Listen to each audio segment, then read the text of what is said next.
Hey y'all, welcome. Okay, so we're doing a little witchery haul. So if y'all follow me, y'all know I've been doing a little bit of shopping. I went to the Witchery in Galveston over this past weekend and I got a few items and I also picked up some books and some other things as well. So I'm just gonna jump right in and show y'all. So y'all click the like. So if y'all are familiar with the Witchery, there's a Witchery store in Galveston. See, my bag is like falling apart, but went to the Witchery over the weekend and got a few things. I'm just gonna show y'all what I got. All right, so first thing that falls out of the bag is this Sun's Eye French Lavender Fresh and Floral Aromatic Mist. And I love French lavender. And this is good for calming your space and also good for just like relaxation. This is all natural and yeah, very nice. I love this. I love spraying this on my bed. I love spraying this on my pillows. It just helps me relax and it smells really good in your room or in any part of your house. So this is first thing I picked up with the French lavender spray. Love it. Next thing I got was some sweet grass. And they braided it up in this long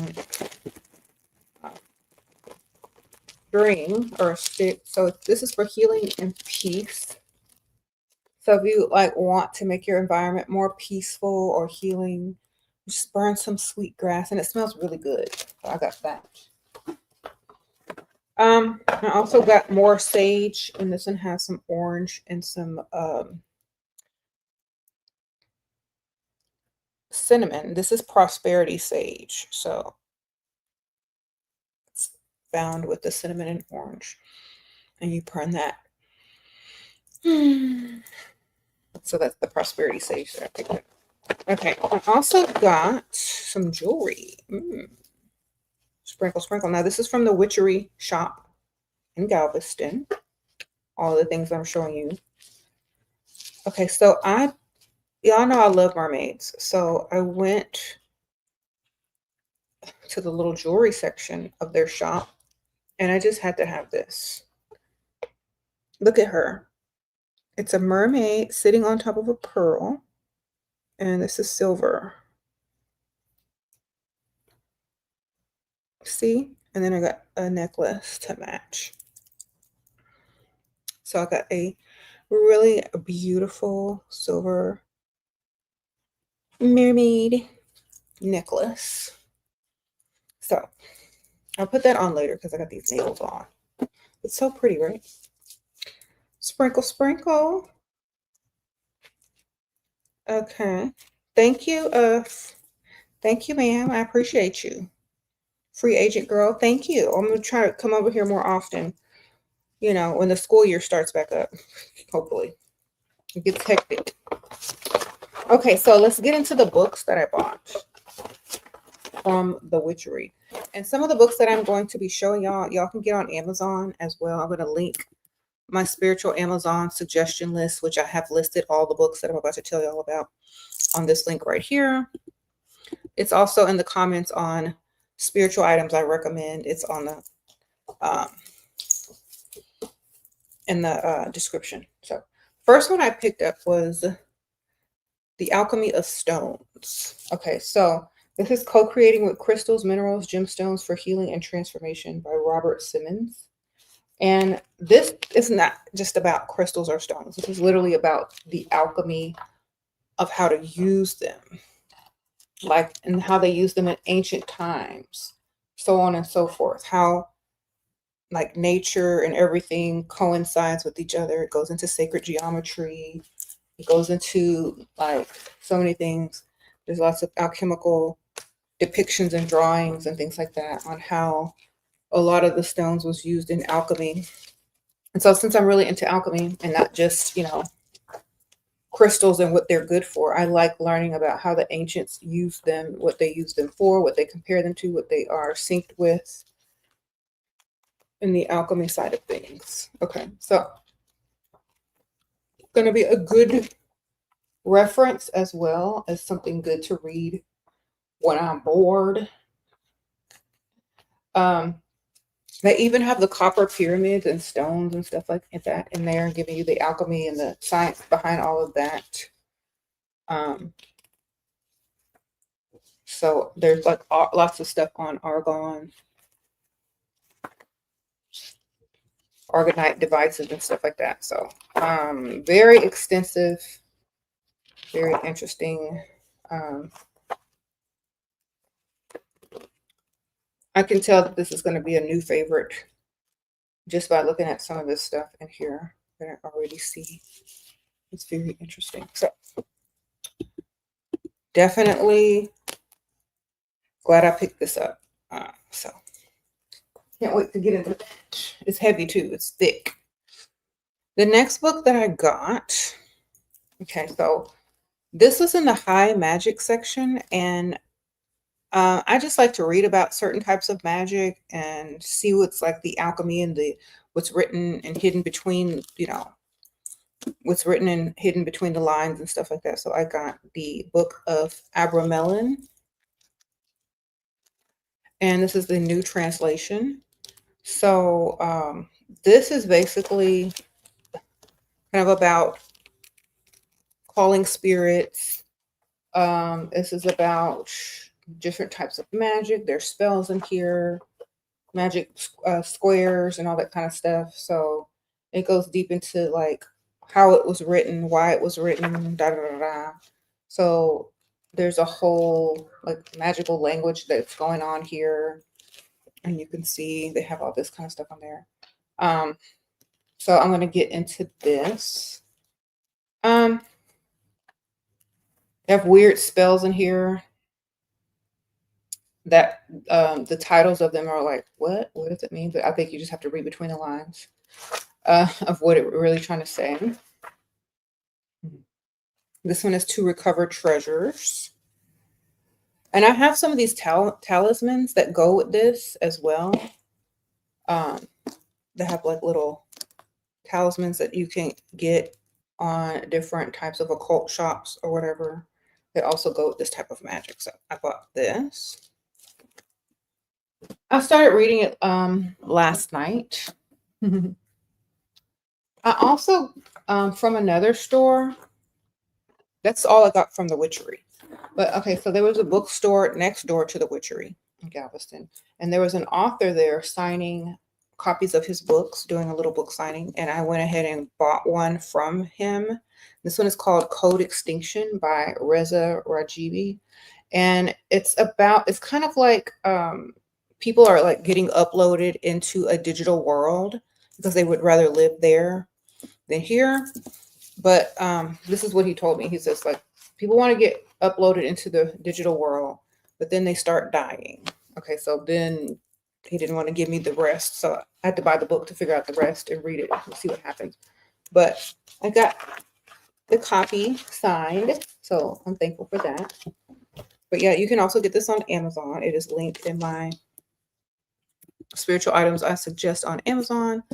I put this book in there as well. I came with a little bookmark. So go ahead and check that out. It's probably going to be like similar. I don't want to say it's similar to The Matrix, but I already started reading the first page and it starts off really good. Okay. So something to look forward to if you're into sci-fi and digital, like futuristic stuff and spirituality and consciousness and being uploaded into like some type of digital world or whatever, and what the future could or be heading towards if that's what's talking about, you know what I mean? And you can see a lot of the like kind of sacred geometry stuff all over that. Okay. It does sound interesting. I can't wait to read that. Okay, so this book I got at a bookstore, and it's Hungerstone. It's called A Blood-Drenched Glittering Jewel of a Novel. It's about female vampire. So, female vampire book. If you want to get into that for the fall fiction. But what I'm reading now is this book called The Sirens by Amelia Hart. And so far so good. It's about sisters, and like it goes back and forth through different time eras. And yeah, it's set in Australia on like the beach and stuff like that. So it tells the tale about how people got to Australia from, the old world, and how it was founded and all this kind of stuff. And it talks about a lot about women and what they go through. And I haven't gotten to the juicy part yet, because as you can see, kind of just started it. So it's pretty good so far. I like it so far because it goes in and out of modern and old time. So if y'all want to check out any of those books that I just talked about, I did link them in this link right here. Y'all can go check out those Amazon book finds as well. And if y'all want to shop online at the Witchery as well and support a local witchy shop, this is their info. And they're also on Instagram, the Witchery Shop on Instagram, or witcheryonline.com. All right. So very fun, very fun. I also picked up some driftwood when I was at the beach and brought it home. So lots of energy in this. So I like driftwood because like it's aesthetic. You can decorate with it, and it has lots of energy from the ocean, from a different land, from a different shore, and it just like drifted on, went through all the waves and got all the energies of the ancient energies of the ocean, and came into rest upon the shore for me to find. Okay. Thank you. Sprinkle, sprinkle. Okay, that was my haul, but now I'll answer some of y'all's questions since it's not so good. I'll answer some of y'all's questions. Someone asked me, okay, so over the weekend, Terrain Hicks and his crew were visiting Galveston, and we definitely made a video if y'all saw that yesterday or the day before that. And all his coven was so nice. Like I've known him for like 10 plus years online when we first started off, like on the Facebook days. So it's kind of interesting to finally see them in person. And it was fun, and we had an interesting conversation about pirates if y'all saw that video. So I hope that y'all caught it. Sprinkle, sprinkle.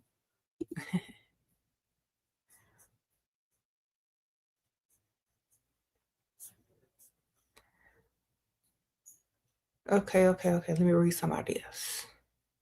You pick up shells? I got shells too, but this was in my little witchery bag that I put it in, my little driftwood, so I thought I'd show it to y'all.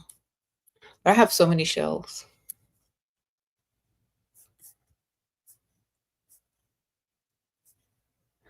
Okay, so this book, let me talk a little bit about this book.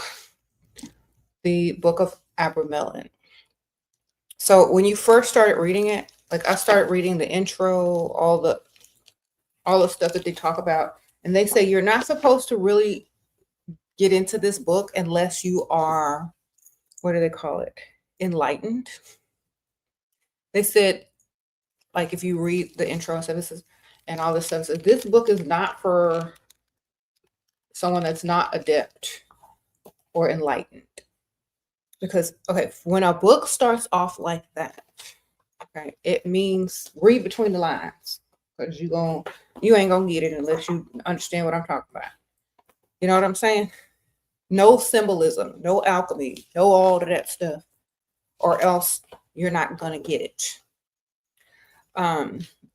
And so, in my opinion, to know all these things also means to know thyself and your power.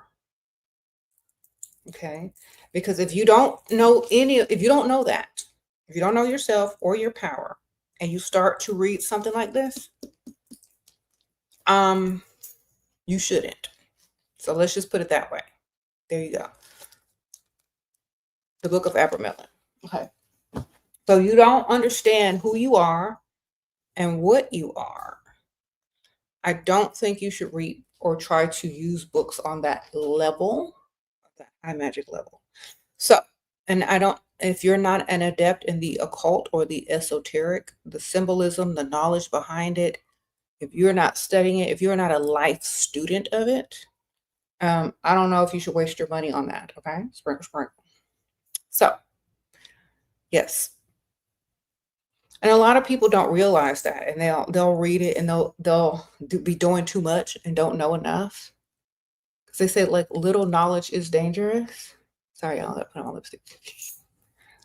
Because you can literally develop what they call spiritual psychosis, which a lot of people in the spiritual community have developed.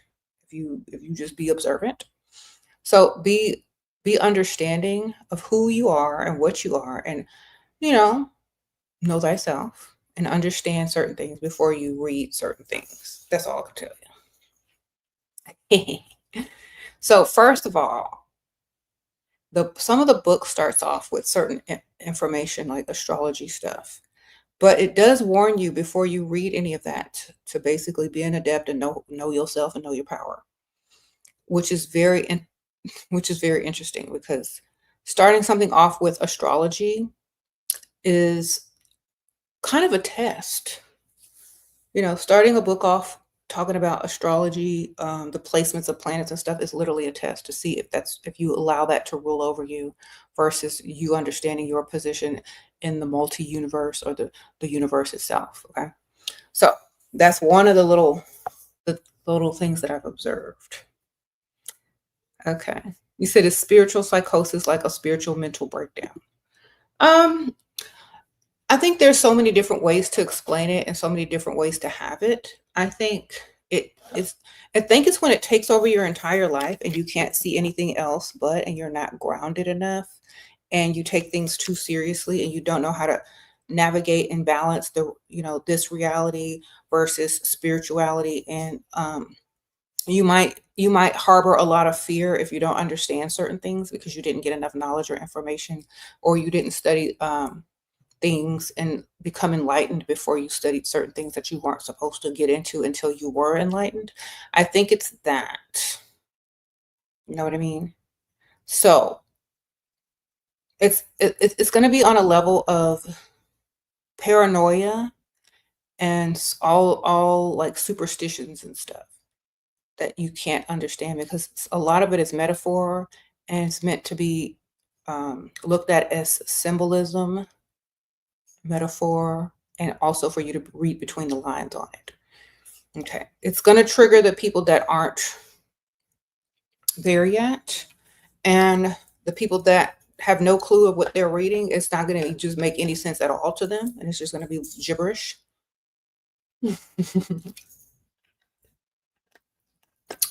So that's how I can explain it. I don't know. It's kind of different for everybody.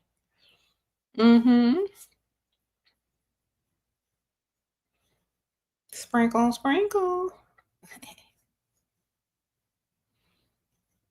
Yeah.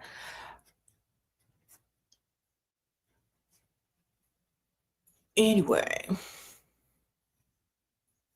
So, okay, so I was going to talk about something a while back, but some people said it would be too triggering.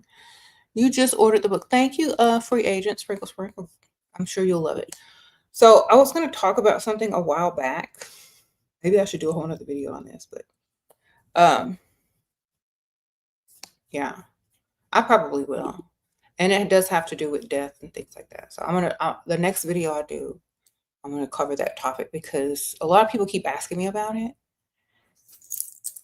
And I don't want to trigger people that clicked on a Witchery haul video and start talking about that. So we're going to talk about it on another time, which will give me a good excuse to come back to this channel more often. Okay. Now that we're getting into the end of summer and fall, I think it's a good time to start talking about that, since the seasons are changing towards that type of energy. Okay.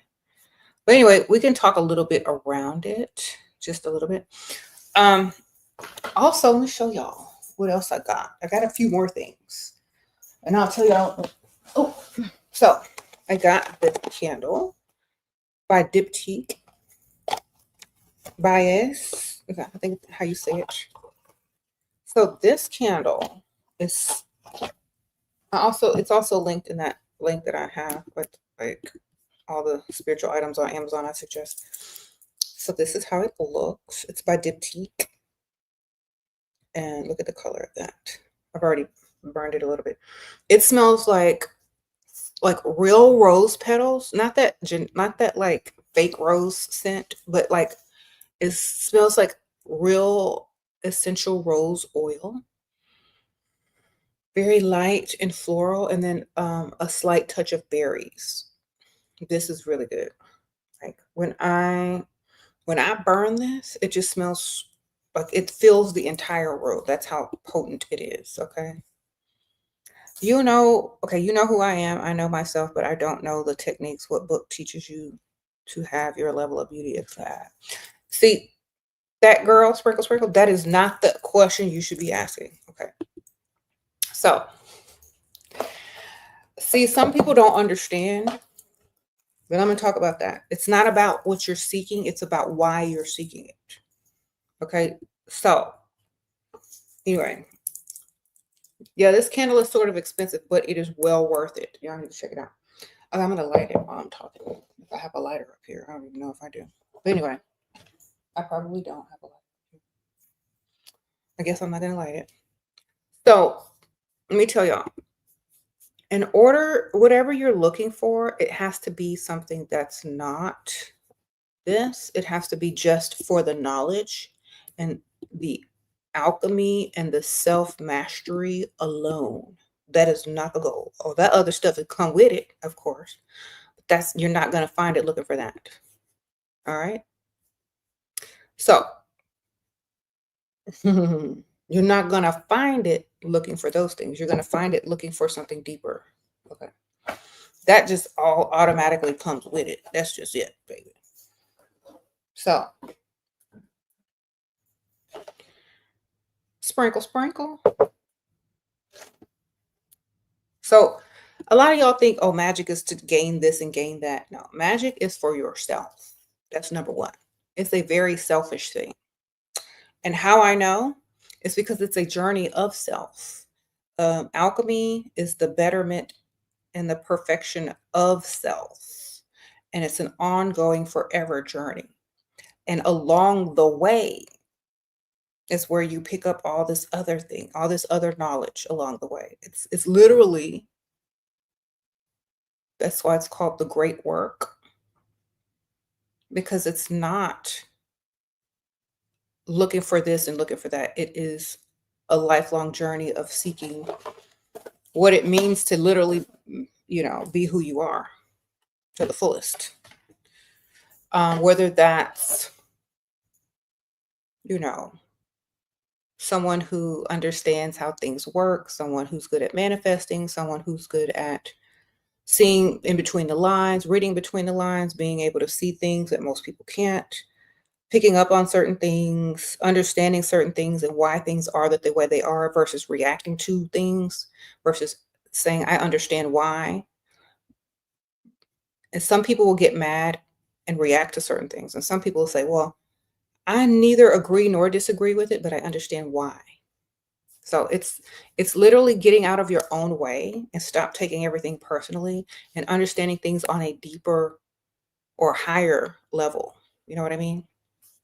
So it's very selfish so that you can see everything that's happening and what's going on versus being a reacting person to things that are happening to you. That's the best way I can explain it. You're not a victim anymore. That's another good way. You don't use the victim route anymore once you understand this. You won't be able to do it. If you're still in victim mode, high magic is not for you. Okay. If you're in that victim mentality, woe is me, lack mindset, that's not for you. That's why when they only introduce certain types of magic, to people when they get to a certain level in life, or certain secret societies want to get you in, or certain fraternal or sorority type, secret societies want you to be initiated at a certain time in your life when you understand certain things and you're on a certain level mentally, spiritually, financially. It's because it's not about those things. Okay. And if you've gotten that far in life without it, or knowing a little bit, then you're ready for the rest. So, yeah, if you're not a victim, great. Then you could, if you take 100% accountability for yourself, that's another good sign that you're ready. Thank you, Miley. Opinion on LaToya Jackson. Michael Jackson's sister. Sprinkle. You've been on self-actualization path, and this has increased my frequency, magnetism. What are your thoughts on people who try to mind, mimic, or copy or mimic? This bothers me. Michael Jackson. Sprinkle. If Michael Jackson had that attitude, his legacy would not be alive. If Michael Jackson hated people copying him, nobody would even remember his name. Sprinkle. If you're great, people will copy you. If you suck, nobody gonna remember your name. All right. Sprinkle. Everything is a copy of something else, baby.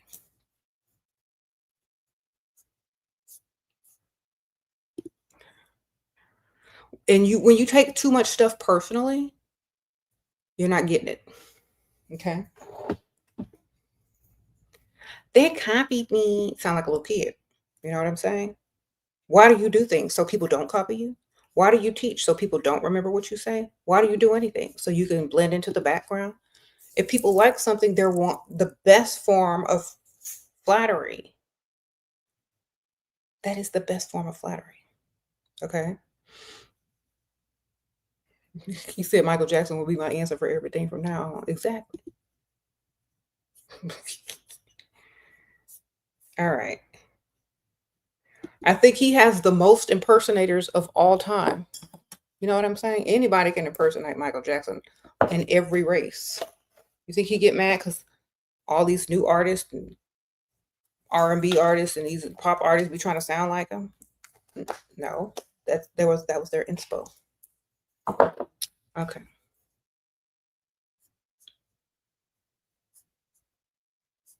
So I look at it like that. And, he often said, study the greats and become greater, which means, do you fear someone copying you and doing it better? Because that might really be what it is. If you are you and you know who you are and you know your power, you don't care nobody copying you because you always growing and expanding and doing new stuff anyway. And they can only copy what you did yesterday. You know what I'm saying? So think about it like that. That's the mindset that you got to be on to be able to understand some of this stuff. You can't care that much. You got to understand where you're going, not where you've been. Got it? Okay, wonderful. I don't even study people enough to know that if they're copying or not. Don't care because I'm on to the next.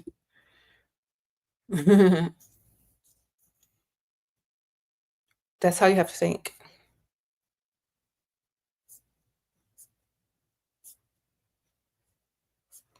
All right. So that book. Yeah.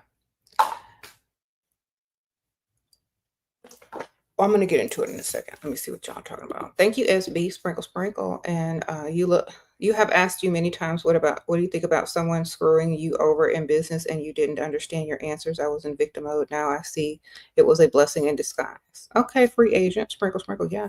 Let me tell you why. Because it just led you to a path to do better, to learn. And for example, if you get into business with anybody, it's always going to be that type of risk. Okay. Just like if you get in your car and drive, there's always a risk. If you get on a plane, there's a risk. You know what I'm saying? So stop being a victim and understand what the journey brings. Okay.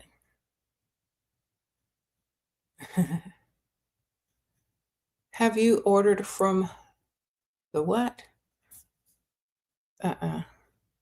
Okay, so this book, it's kind of teaching you how to call upon what's around you to assist you. So if you're into that sort of thing, some of y'all ain't. Some of y'all are. For those that are, for those who understand who you are and what you are, you should have no problem. There is a quote here in the book. Let me see if I can find it. That might be helpful. It's like at the beginning. Here it is. It says, I thought that was it. Okay, anyway, I started reading this and I saw it. Okay, it says, the unredeemed spirits and their followers, their works, and all their doings, be their unrelenting enemy, and try throughout your life to command them and never to serve them. Abraham of Worms to his son Lamech. So basically it's saying, no matter what you work with, whatever you call forth or whatever, understand that you are not there to serve them. They're there to serve you. Sprinkle. Okay. Does knowing never mean doubting? Yes. On a high level. Okay. So if you're still doubting, you don't know, you're doubting yourself. Like you haven't reached the point where, okay, I can only use one person for this example that y'all all know and love, Kanye West. He's so secure and sure of himself. He doesn't doubt himself. You need to be on that level of not doubting yourself to kind of, understand it and roll with it. Okay. Sprinkle, sprinkle. You said you love watching Kanye's interviews and decoding. Yeah, I had to stop because too many people are so into their feelings and they don't understand how to read between the lines and what hidden messages look like and so on and so forth. They just be too into their feelings on the surface. And that's why you can't teach everybody. That's why certain things ain't for everybody. You know what I mean? They only see the surface level. They don't see the deeper part of it. Okay.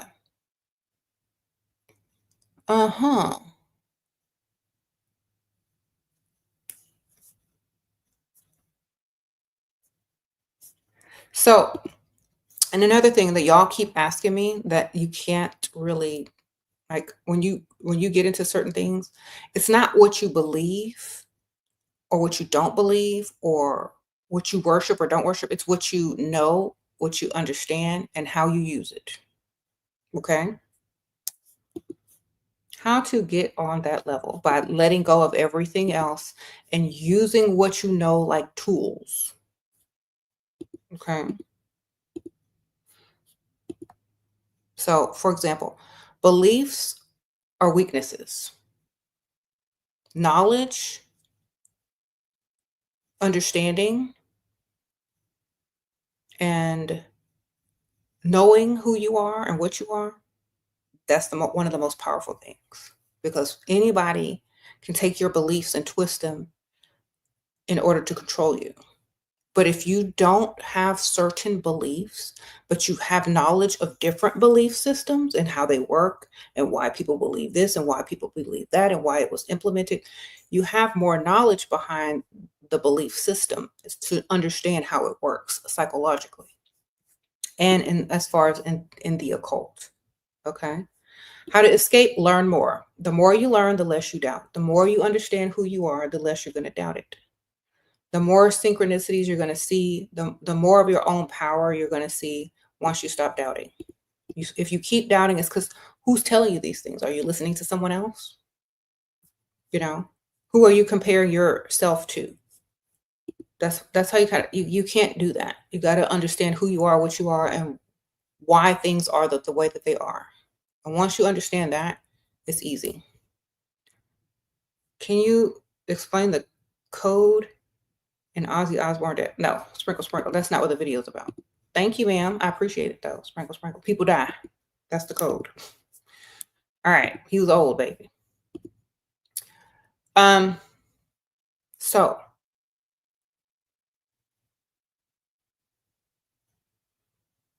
to get to the level to where like decoding, it's fun, yeah, but do it for things that are useful, not useless, you know? Some people aren't able to come out and say things straight up, so they have to say it in a certain way or perform things in a certain way in order to get a certain message across certain people. That's when you're supposed to decode. You know, some things it's not always meant to decode because it's literally a waste of time. Okay, just think of it like that. When something literally just seems off and like, why are they doing, when it's getting too much attention, but it's also like, okay, well, this must be code. Then it's time to decode. But when it's just normal stuff, you don't have to decode everything unless you're just bored, you know. Yes, you say you decode when you feel called. Exactly. It's kind of like when you watch a movie and you picking up the symbolisms in the movie, but you can't do that with everything you watch, or otherwise, you know, you're gonna be like not missing the whole point of the movie. Okay. Sprinkle, sprinkle. So, yeah, that book is good. So far, so good. I'm going to keep reading it and see what else they're talking about.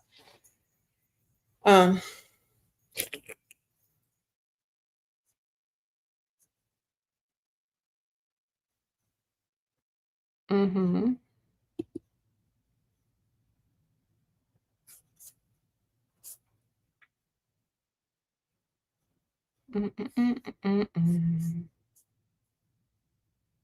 Yeah, I already did the Witchy Hall. Just rewind if you can. I don't know. Watch the video from the beginning. Yeah, there's codes in all movies. Okay.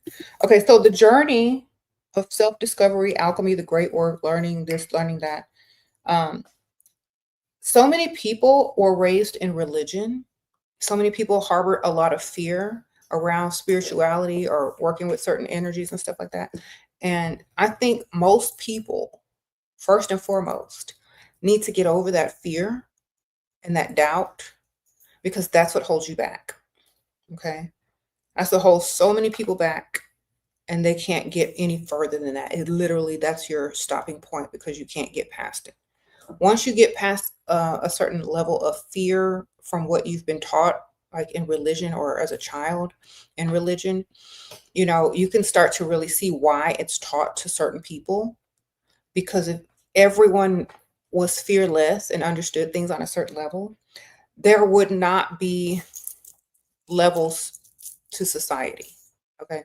So a lot of it is to keep society in a certain, at a certain like class level. Because the knowledge for some people, different people get different knowledge according to their class systems. Okay. So y'all have to understand that. But the knowledge you're able to get now easier than you were able to get it before. So now it's literally up to you as an individual to seek it out on your own. Gratitude, Goddess, we truly love and appreciate you. I admire you so much, from spirituality to men to entrepreneurship and amazing gratitude. Thank you, Leo's full disclosure. I appreciate you. Sprinkle, sprinkle. Okay. So yeah, you have to unlearn a lot of stuff before you can literally move forward on a certain level. You gotta get rid of old stuff, old brainwashings. Mm-hmm. Mhm. Thank you, Ayoka. Sprinkle, sprinkle. I appreciate that. When I think about aliens, um, I'm gonna do a video on that too.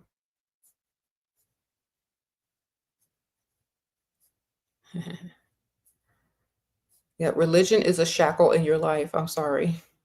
Yeah. It's, you know what's, it's easy to be done with religion if you separate yourself from people that are highly religious.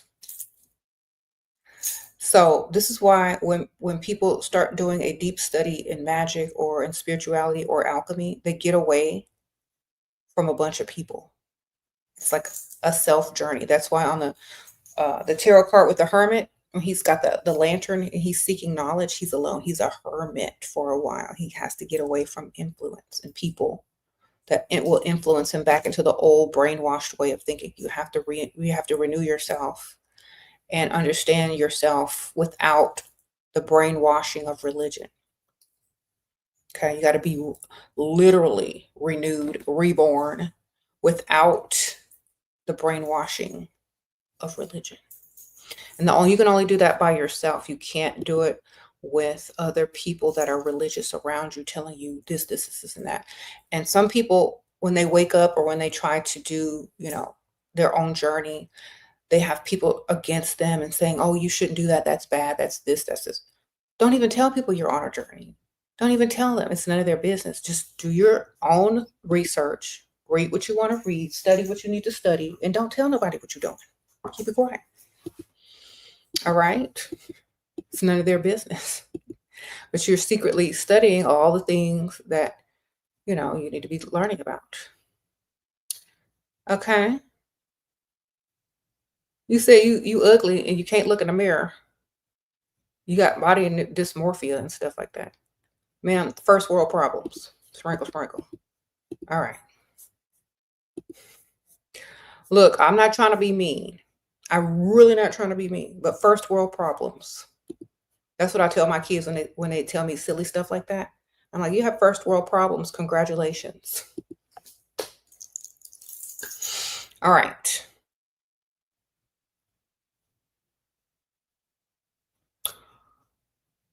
And sometimes you got to check yourself in reality. You can't blame everything on everything. No victim mentality in this. There's no victim mentality in this. Like, people look for ways to be victims. They keep looking for ways to be victims. Even though you're trying to get out of your victim mentality, you keep finding your way back in there. You keep finding your way back in there. There are ugly people that wake up every day that's ugly for real and still make it happen, baby. There go your answer. All right.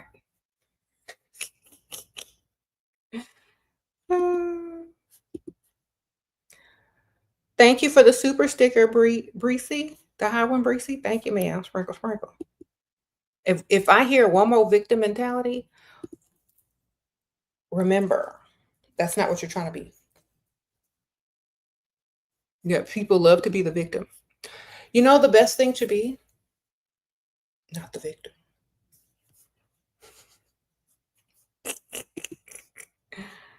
All right. Because those will be the same people that turn around talking about they were a narcissist. Oh, really? All right. So you said ugly for real is taking me out. That's because it's true. You got people looking like who did it and why in this world and still making it, getting up every day and doing their best. Okay.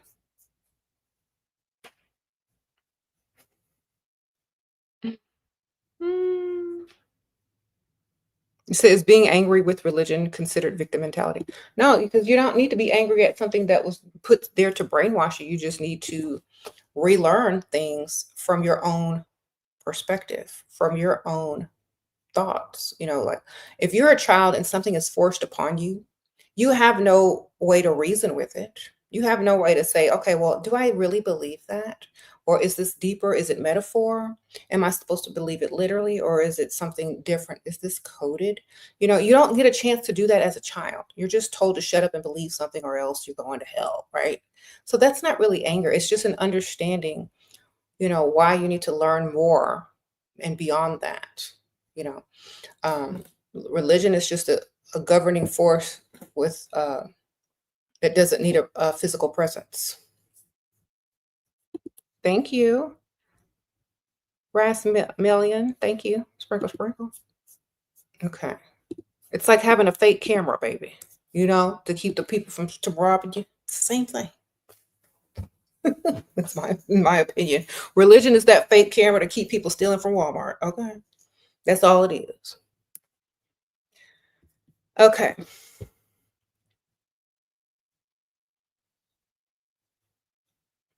You said the participation. Yeah, the pain of. So, for example, you have people that are so afraid of doing wrong. They feel like something's watching them. They feel like if they do wrong, this, and that. It's all this set of rules. The camera ain't even hooked up, baby. That's how you have to think about it. The camera ain't even hooked up. It's them fake cameras in Walmart, baby. And people will live their life paranoid, scared, teaching people generation after generation that camera is watching them. That camera is not on. It's kind of like that. But you gonna act your best. You gonna act right. You see that little ball up on the thing at Walmart. You ain't gonna steal nothing there, are you?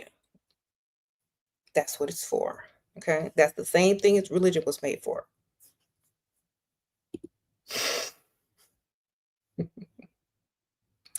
So just think of it like that. That's the simplest term I can give you.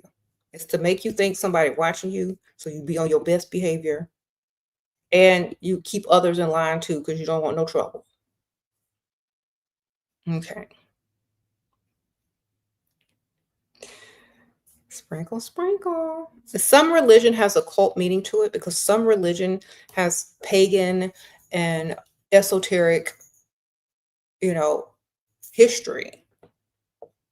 But for the most part, the surface level of religion is to keep you in order, in line, without a physical person being there. Because there's too many people in the world to enforce certain things on, so they just give you a big belief system in order to keep y'all all in line. Like laws, basically. Okay. How do you break out of that? You got to understand why it was done in the first place, because they can't control a mass group of people. So they have to implement and put fear into you, just like the law. If you think of religion like the law, why don't people go and rob banks? It's the same reason why people are afraid of religion, because they don't want to get locked up in jail. And then if you give them a fake place that they're going to go, like hell, they're going to feel the same way. Oh, I don't want to do that because I don't want to go to hell. Or some people give them karma. Oh, I don't want to do that because I'll get my karma. It's that type of thinking. You know what I'm saying? So if you have a punishment and a reward system put in place, most people are going to deal with that. And if generation after generation and after generation have embedded this into you, and the next generation, then it's going to, it's going to really be pushed in there. And you're going to really feel like it's necessary or true. But if you understand why it was done in the first place, it's easier to let go of it. So why it was done in the first place is to govern a bunch of people without a physical presence. Okay? Like the law. Okay? Sprinkle, sprinkle. You said, what if you feel hopeless without religion? Or you don't believe in yourself then? And that's exactly what religion is for. So you don't look to yourself, but you look for someone else to help you because you are helpless without them. You see what I'm saying? So if you are helpless without the fake camera, if you're a thief without that camera, if you don't feel like there's someone up there hoping that you're going to do good without that fake Walmart camera, why do you even exist? Do you exist to perform? Why do you even exist is my question. What are you here for? You are here to follow the rules, stay in line, do what you're told. What are you here for? You got to figure out why you feel hopeless without it. If you need something to look forward to, make some goals. Manifest something. Will something with your own mind. Okay? If you want to always be under something, that's also understandable. Some people don't want this type of power. And so they continuously give it away. And that's all right, because not everybody is able to do certain things. They don't want it. They don't want it. Too many responsibilities. Okay. Sprinkle, sprinkle. If it's too much responsibility for you, then religion might be for you.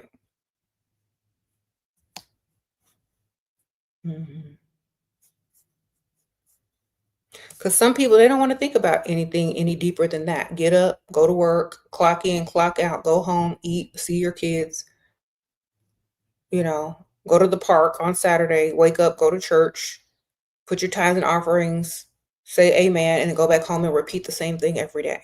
Some people, that's fine. Some people like that. Okay. Some people like something on a deeper level that has more depth to it. Okay. How to deal with people calling you a witch? You're an alchemist mostly, but you do not play into or deny. Who cares? As long as they don't call you broke. All right. Sprinkle, sprinkle.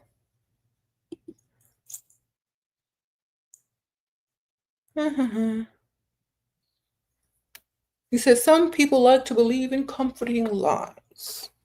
Well, let them believe it, baby. It's okay. Some people believe in Disney fairy tales. It's all fun. You said, how does dark matter work with religion? It came before religion. How does it work with it? It came before it. It's infinite. Okay.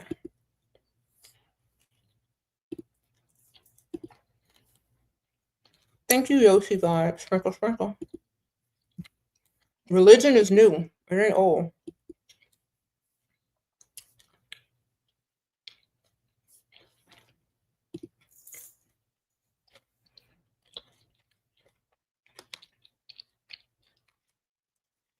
Yeah, religion is sort of new compared to dark matter, which has always been. Okay.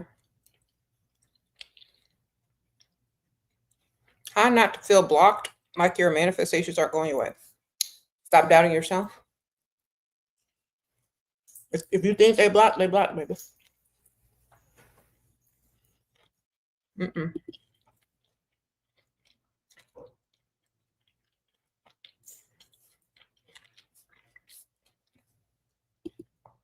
Look.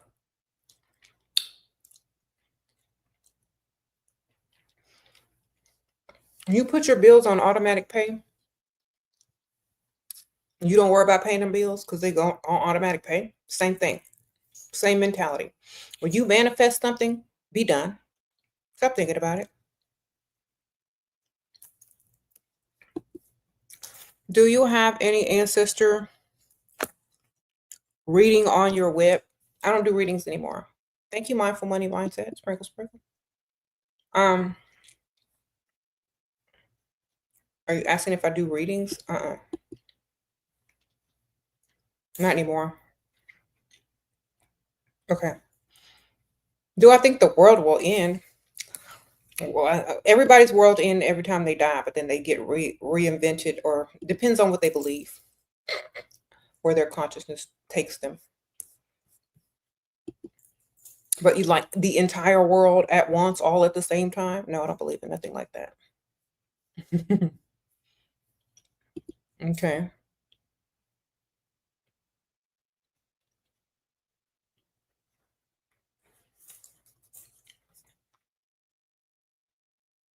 Yeah, if you keep having doubts, it's because you put yourself on automatic manifest. You know what I'm saying?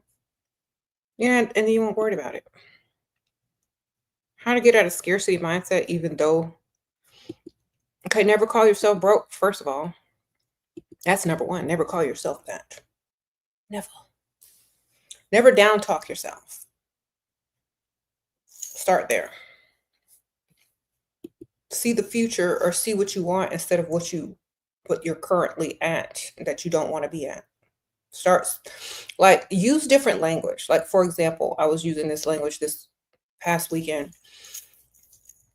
There's different ways you can say things to make it sound better and to make it higher vibrational. So, for example, rich people versus poor people talk.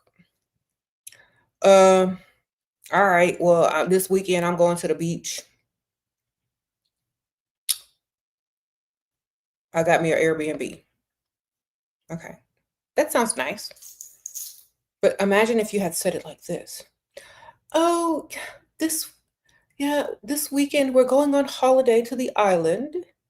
Yes, we got a beautiful Victorian mansion that we're staying in. Yes, it's very, very nice. Historical even. You're getting a whole nother picture in your mind, right? You're seeing a whole nother frequency versus I'm going to the beach, I got an Airbnb.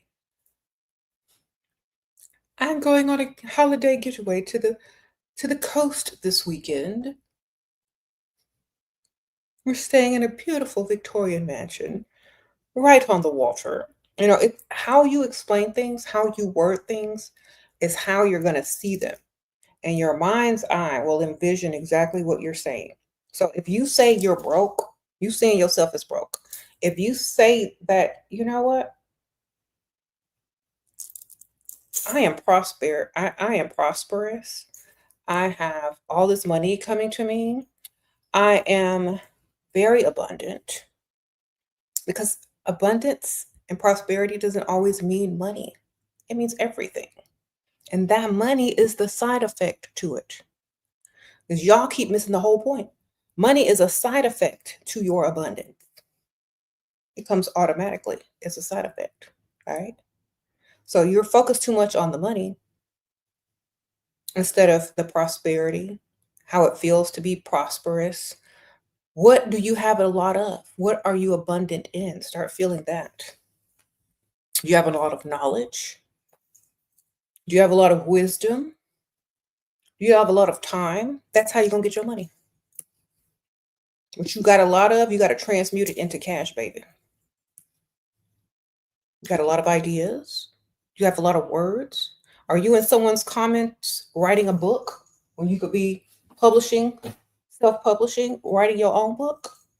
Are you long-winded? Could you be on YouTube talking for hours? Whatever you are abundant with, there is your money. That's how you have to think of it.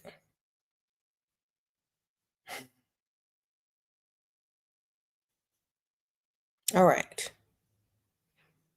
You said, do you think that some women in the industry are playing the role of the Scarlet Woman in the Bible? There was a Scarlet Woman before the Bible, ma'am. Sprinkle, sprinkle. Know your history.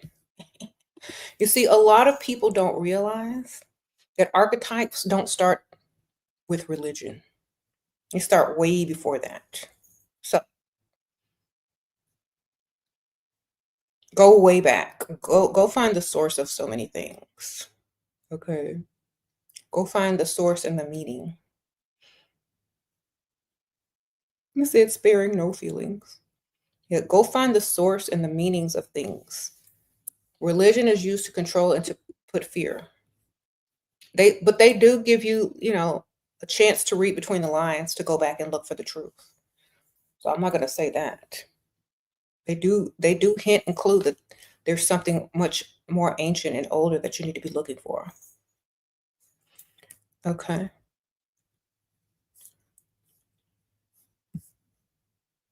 You love that perspective. Okay, well, I'm happy to help that way. Mm-hmm. What's the best beginner glamour magic and self-love spells do you recommend? Well, it has to start from within. You got to really feel that way. You can't just pretend you do. Okay. A lot of people, they don't understand what glamour magic is. They don't understand that the power of glamour. You got to understand all of that first and foremost, which means you got to understand that it's powerful before you start to try to do any type of spell work for it, that how powerful it really is. Okay. And that you're capable of it. capable of maintaining it as well.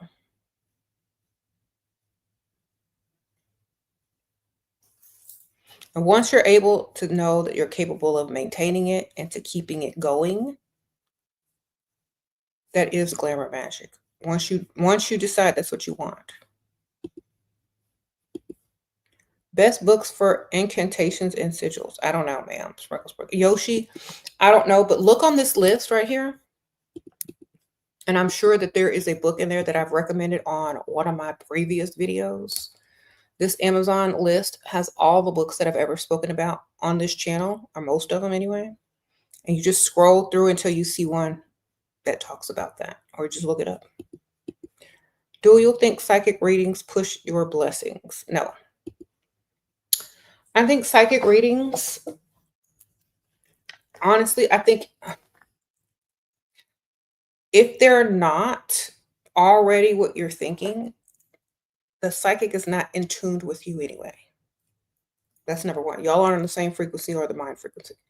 If it's coming totally from left field. If it somehow acknowledges what you've already been thinking and touches on something that you've already been thinking about, I'm still not taking it as word. I'm saying, okay, well, we're on the same frequency. So this must be something that I might need to look deeper into. But I'm not taking people's psychic predictions or psychic readings as word. Because your intuition is stronger for yourself than anyone else's intuition is for you. But like I said, some people don't know that. They don't trust themselves. They are self-doubters and they are victims. So they can't harness that intuition and use it. So they have to seek other people that may have some type of, sight to help them. Not everybody is tuned into themselves on that high level. So they look out for on the outside instead of within. But if they were to do their own readings, they probably get a better result. Thank you, Naomi. Sprinkle. Thanks for the super sticker. Appreciate that.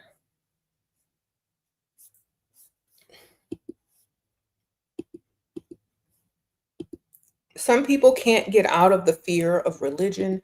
Some people don't have time to learn. Some people don't have time to study certain things to get the understanding, and some people do. This is why you have a spiritual community that does this type of work, because not everybody has the time or understanding or freedom to do certain things. Okay. So don't feel bad if you're not there yet. Goals is to get there. Okay. You said how to stop monitoring spirits. The same way you stop that camera at Walmart, baby.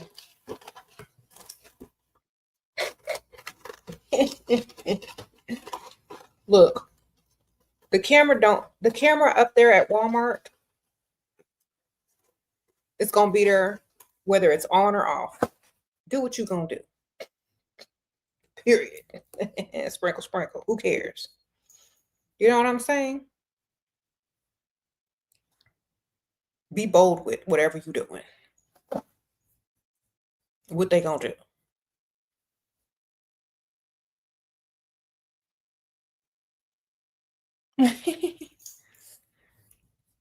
Remember the first line in that book that I read. Know who you are. Who cares? Be bold with what you're doing, baby. If you ain't bold, then you're a victim. If you don't believe in what you're doing, if you don't claim yourself, and you scared about everything, don't do it. Don't deal with it. Who cares? You said people are always watching you. Who cares? Okay. What you got to have, who cares? Do what you do boldly. Mm-hmm. Sprinkle. Oh, that's on the quantum physics levels right there, Birdie.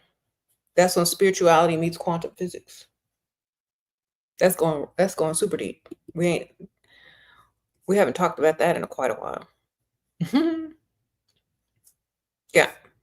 So if y'all are familiar with the TV show Ancient Aliens, let me tell y'all how to watch Ancient Aliens. I'm going to tell y'all how to watch it on an esoteric level.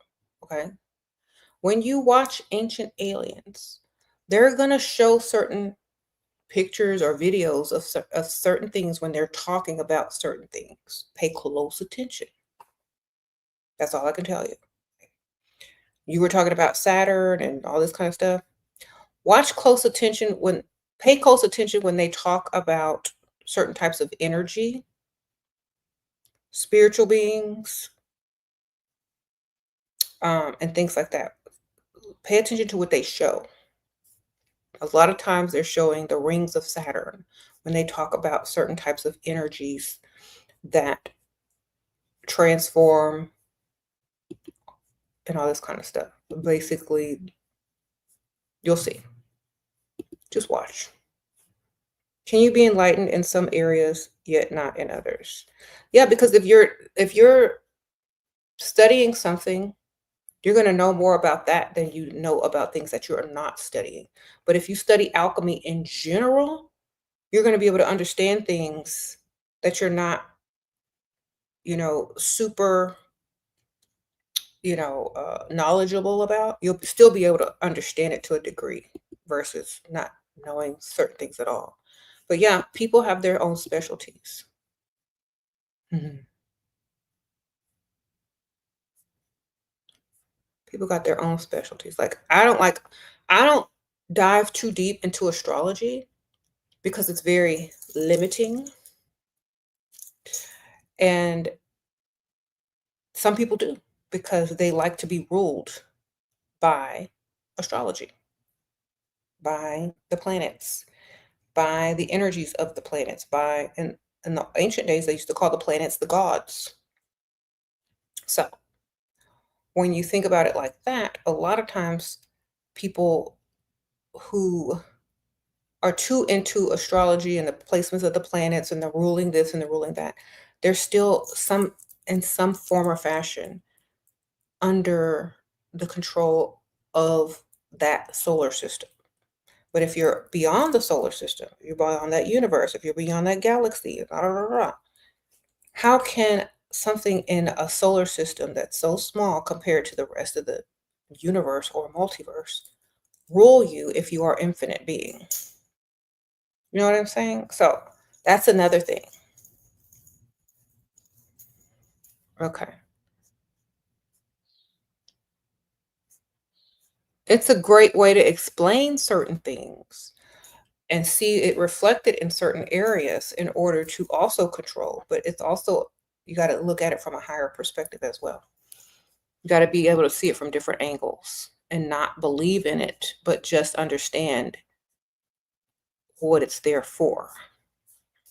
Okay. Uh-huh. What are some ways to get exactly what you want with manifestation? Having ways for it to come to you. Having a path for it to come to you. That's the best way. Like if you're trying to manifest someone to come into your life, think about this. If you're trying to manifest something to come into your life, but there's no roads, how are they supposed to get there? You got to make the paths. All right, work on those paths. Work on the reasons and the paths for it to come to you.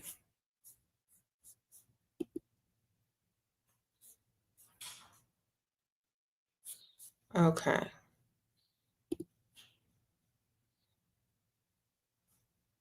Mhm. You said, what are your thoughts on says when God says God loves you no matter what? Is that code or is that ignorance? It's a way to try to control you. It's the funniest thing. If you tell people that you don't believe in something, they still have that innate urge to try to convert you to their beliefs, whether you believe it or not. It's disrespectful, first of all, because you don't hear people that don't believe in certain things going around talking about, well, this, and that. Like only people in religion do that because they've been trained to keep you in order. That's what religion does, is a way to keep people in order with no one there. And it's kind of like, you know what I'm saying? If you're getting out of line, the other person will try to put you back in line because they're brainwashed too. So when you start to say, now listen to this.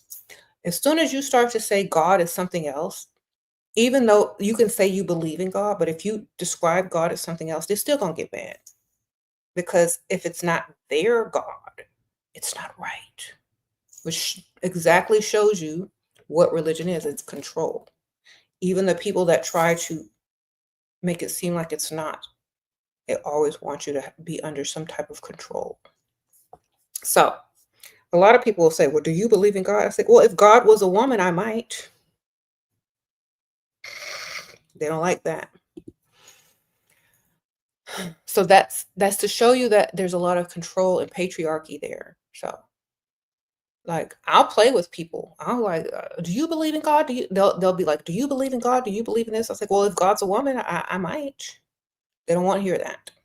Not even the women that have been programmed with under patriarchal society and religion. They don't even want to fathom the concept that God or the most higher being, if there is a higher being, would be a woman. So right there, I already know it's about control. So sprinkle, sprinkle. Even if you took it further and say that God wasn't even a human, what if they were an animal? People will still be mad. So it's not about any of that. It's about control. But they can control the narrative and what you believe and how you see a higher up authority. So that's what stops me right there.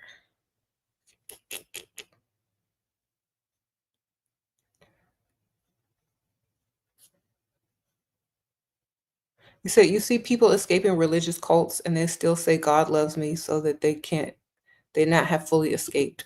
Okay. What's so wrong with saying that you love yourself?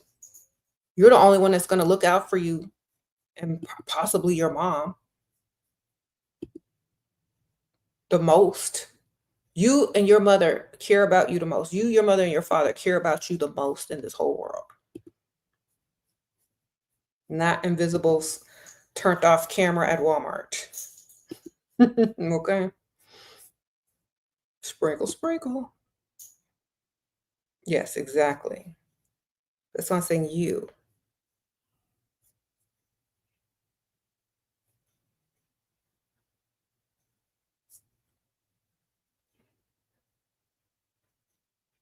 You said, wouldn't my infinite creator want me to rise to the level of their power?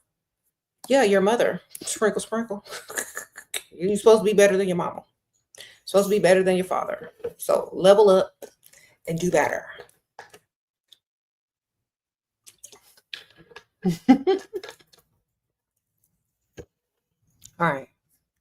Just level up and do better. You're supposed to be better than the ones that created you, your parents. So forth and so on. Okay. What? Is God in a whole separate universe? Sure. That's what you need to believe. Y'all know I'm sarcastic. If you looking for God, keep looking, baby. Or look in the mirror. There you go.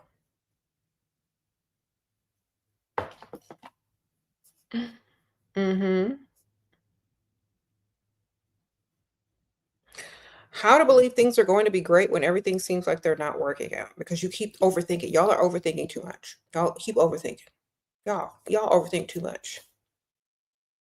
And y'all need to take full accountability and responsibilities for yourselves. You need to get out of victim mentality, take full accountability and responsibility for yourself.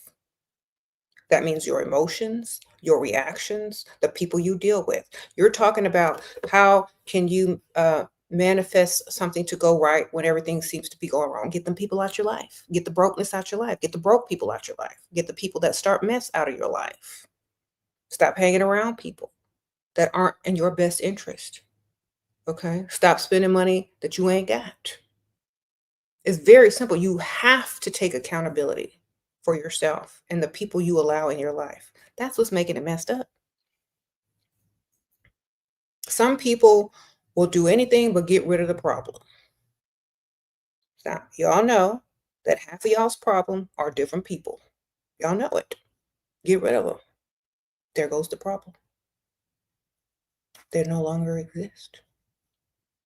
Get rid of the problems. Okay? How not to have guilt about cutting out family. Give them a warning. You say, look here. I am no longer dealing with this BS. If you continue to do it, I'm cutting you off. They did it to themselves after you told them. So there is no guilt. You stood up for yourself. You told them what it is. They continue to do it. They did not care, and they did not feel guilty for doing it to you. So guess what? Adios. Sprinkle, sprinkle. Why?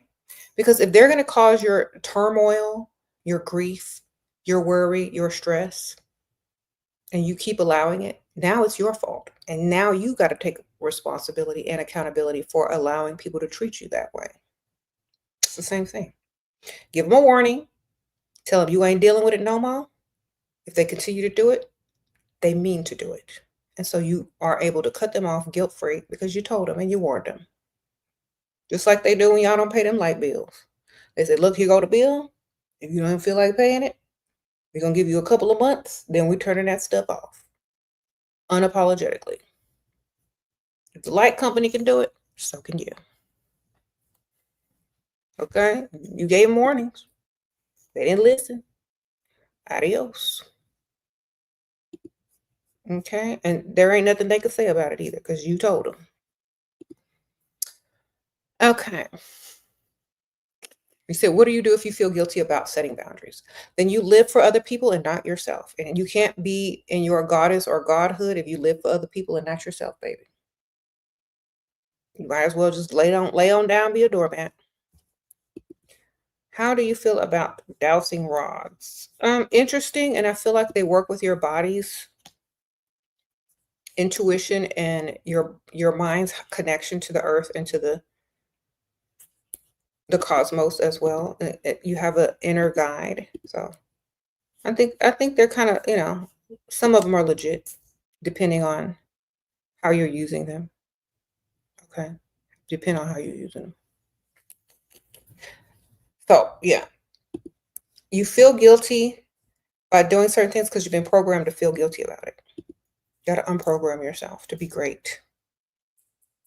To master your emotions, to understand why you're doing something.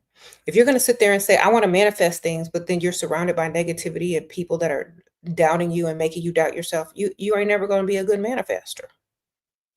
You got to get rid of that. Okay. It's just like on those shows where those obese people go and they have an enabler that brings them food and stuff. Those people that are bringing you negativity, doubt, and guilt, those are your enablers to why you can't manifest properly. You got to get rid of them. At least temporarily until you become what you're trying to become. Get what you're trying to get.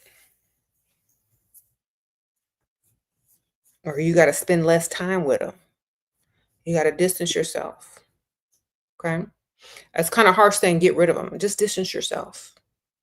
Spend less time. Mm-hmm.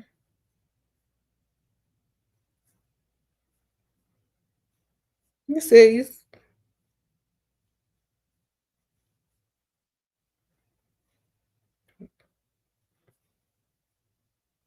Okay. I'm reading some of these comments. All right. That's what y'all got to do. The more you read alchemy, Enigma says, the more she reads alchemical texts, the more it seems to be a tool to harness, manipulate, and control feminine energy. Am I missing something? No, Sprinkle, you are not. If you are feminine yourself, it's natural within. And when you study alchemy and you understand yourself, and that's natural within you as a feminine being, you've already got it. You already understand it if you study yourself. If you study the woman, you understand alchemy 100%. If you want to understand alchemy fast, study a woman.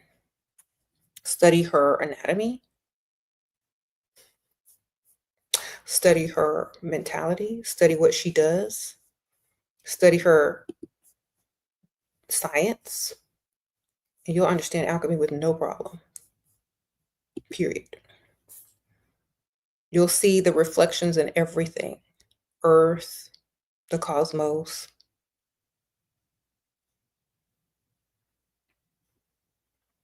The feminine form. It'll all start to mirror itself and just be a replica and a repeat. And in some perspective, a patriarchal hijacking of the divine feminine. But if you understand it, you understand why they tried to do it and why they couldn't just give you the honor in the first place. Sprinkle, sprinkle. Alchemy is more also about how to take whatever and turn it into something great. Take a seed and turn it into something great, like a woman. Okay? Sprinkle, sprinkle. You study alchemy, you'll definitely see the birth process of a woman. You'll definitely see what the feminine energy. You'll definitely see a lot of things. But you got to study it first from a perspective to understand why it was done that way. Because a long time ago, people did not want to give all this power to women. So they used other terms for it. They used science, they used magic, they used alchemy to literally disguise the fact that they were studying the divine feminine, basically. It's a journey. When they get to the end of that journey, especially the ones that don't know what they're literally studying, it's kind of like, surprise, plot twist. It's kind of like that. So it's literally plot twist, surprise, ha ha ha. But the journey in itself teaches you so much more, and it also teaches you appreciation without the plot twist quite yet. You know what I mean? So it gives you the science, the knowledge, the quantum physics, the spirituality, the magnetism, the high magic, the self-belief, the self-knowledge, the reading of the symbols and signs, and then it's like plot twist. You just studied divine feminine energy. That's all it is. But in order to get you in, they got to make it seem like something else. Okay.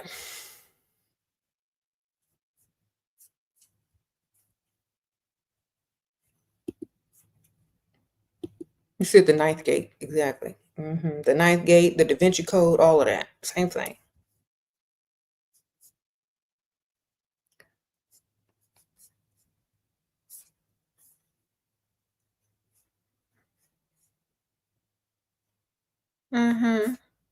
But the whole point is to go on the journey to discover all of that.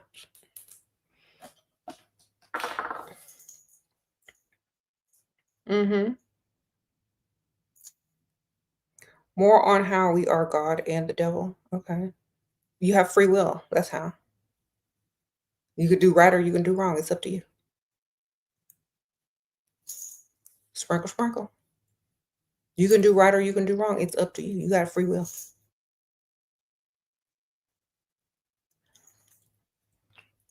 Half of y'all in here judging yourself right now, talking about what if you feel guilty about this? You are both sides. You're both dark and light. You choose. You're both good and bad. Not everyone is 100% good. Not everyone is 100% bad. Okay? They'll have to understand that. You can say you're good, but to another person, you're bad, depending on how you treated them and what you did to them. You can walk around all day talking about, I'm good, I'm good, I'm good. But if there's somebody that you pick on or that you don't like or that you talk down to or give backhanded compliments to or backhanded, you know, or y'all, just talk trash about them or just tell them negative things, you're not a good person to them. You know, it's all about perspective. I'm good to some people and bad to other people, depending on who they are and how my words hit. I'm neither good nor bad. I just am. Sprinkle, sprinkle. You said them backhanded compliments. People think they be slick with that. It's so funny. Whenever you see someone giving a backhanded compliment, go look at their picture. Then you'll understand why they had to do it. Okay.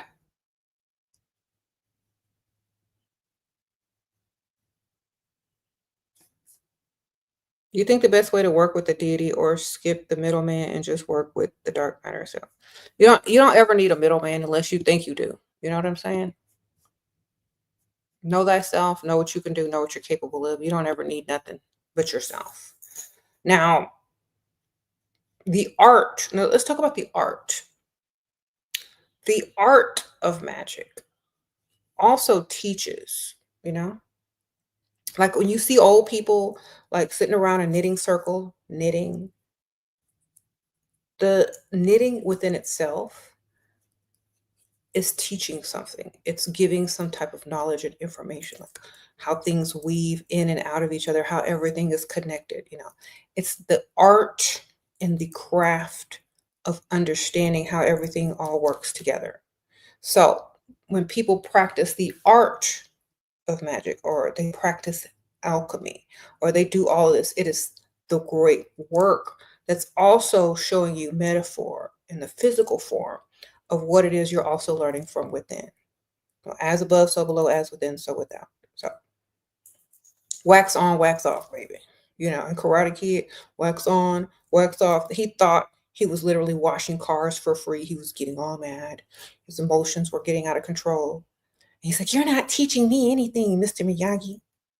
All I did was wash these cars for you. I just waxed all these cars. He got a little attitude. And then he says, "Oi, Daniel-son." Then he started throwing punches. He said, wax on, psh, wax off. Psh. He taught him how to block. That's like alchemy. Whoosh, whoosh. He was waxing cars. He built his strength up. He didn't know what he was doing, but he has the form. He has the technique. Wax on, wax off. Now paint the fence. He didn't know until it was time to know. Then Mr. Miyagi went to bed. He said, come back in the morning. Okay? Same thing. So, wax on, wax off, paint the fence, baby. If you need to work with a deity in order to get the understanding and the archetype of what the deity stands for, what it means, all of that kind of stuff, wonderful. If you don't, you don't. If you don't already know how to do wax on, wax off, block, you don't need it. But some people need it. Some people are already past it. Studying the archetype of certain deities allows you to find those aspects of self, basically.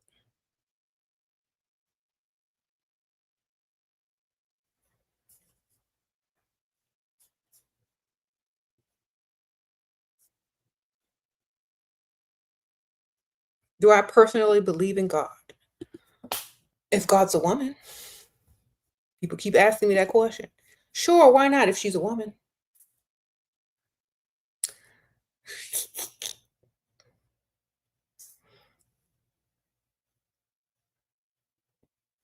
Mm-hmm.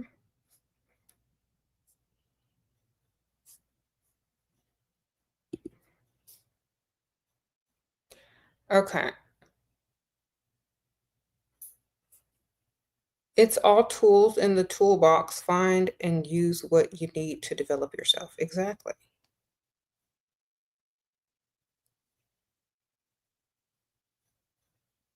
Okay.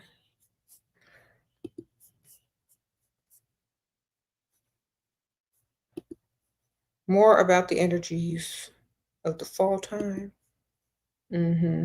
What God is a Woman by Ariana Grande is a great song. Self mastery is so hard to me. That's because you said it's hard. You're not going to get it tomorrow. It takes time. Sprinkle, sprinkle. That's like being 2 years old talking about I can't wait to turn 21. You got every day got to get up and do the work.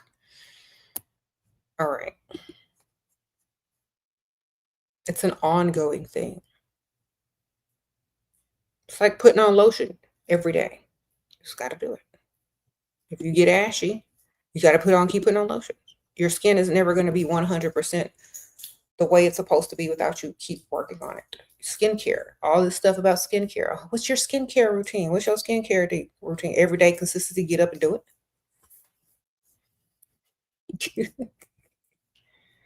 That's it.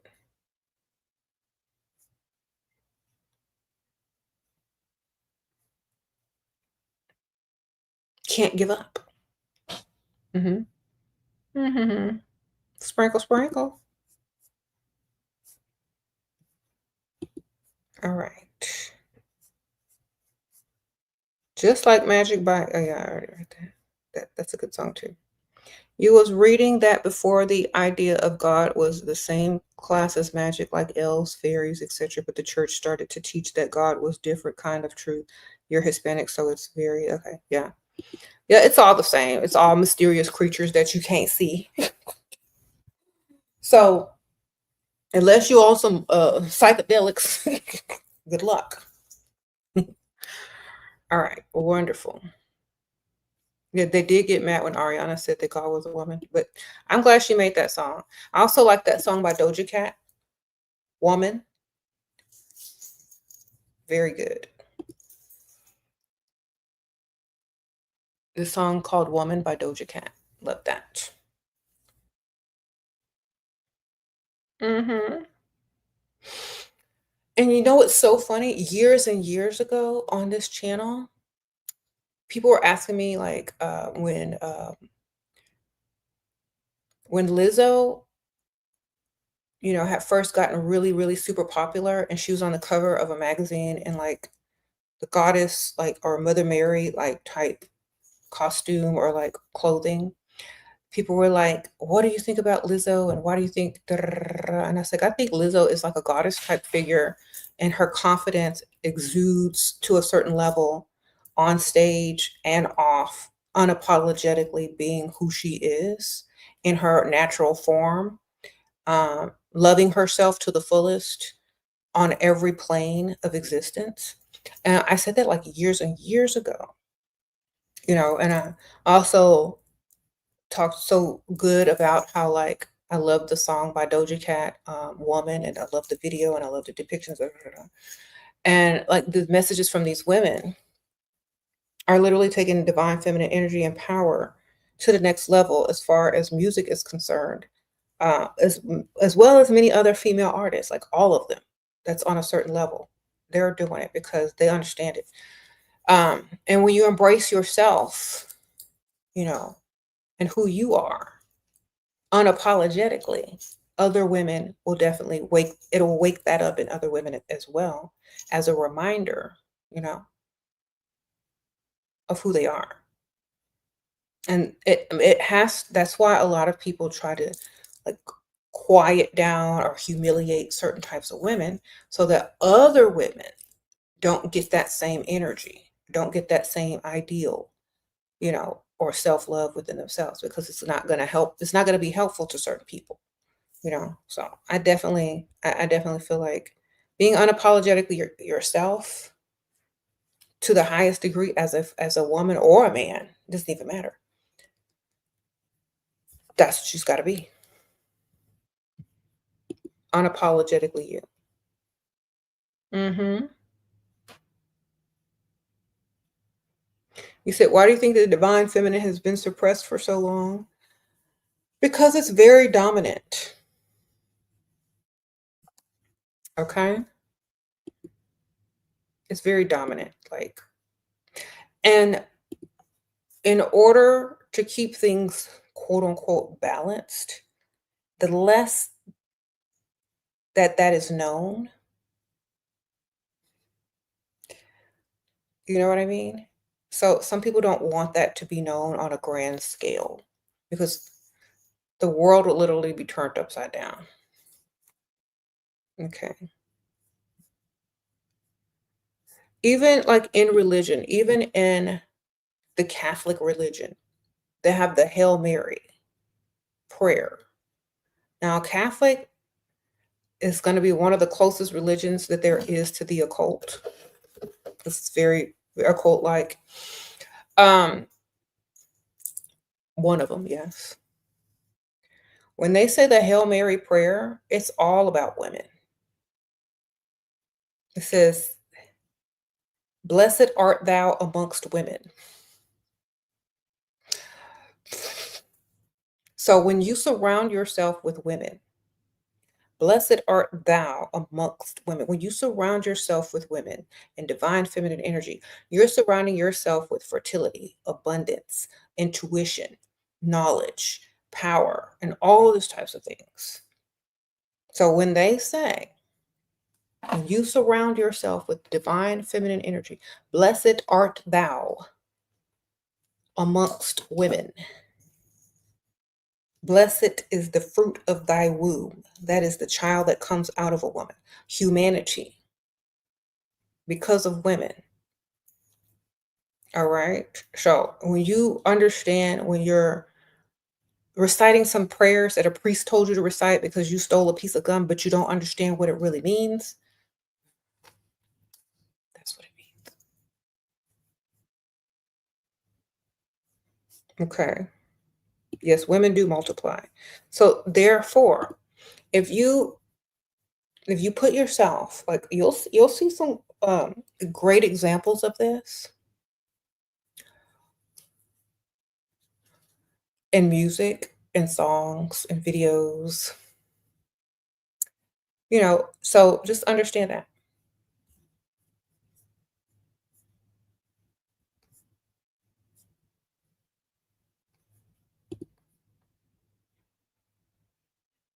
You said that's why we say it like 100 times in the rosary. Yeah. When you say, like if you're into, like, you know how the Buddhists have their beads, their prayer beads, and the Catholics have their rosary. They use it the same way to keep count of how many times they done said a certain prayer, or the prayers, right? When you recite a prayer, you're literally creating a frequency. The tone of the prayer, depending on the language that you say it in, you're getting on a certain frequency. This is the same as when you chant something as well. So when you say the Hail Mary, or when you say a chant, a Buddhist chant, or when you say some, an incantation, your voice, the words, the meaning, and the intent behind it is going to put you on a different frequency.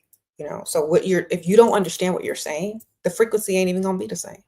But when you say a certain thing, you understand exactly what it means, the frequency and the power of what you're saying goes up way higher. You know who you are, you know what you're talking about. So, like I said, going to a confessional, talking about you stole a piece of gum and you got to say Hail Marys a couple times, it's not going to be on the same frequency as if you're saying it for the correct reason and understanding what it's talking about. So understand it.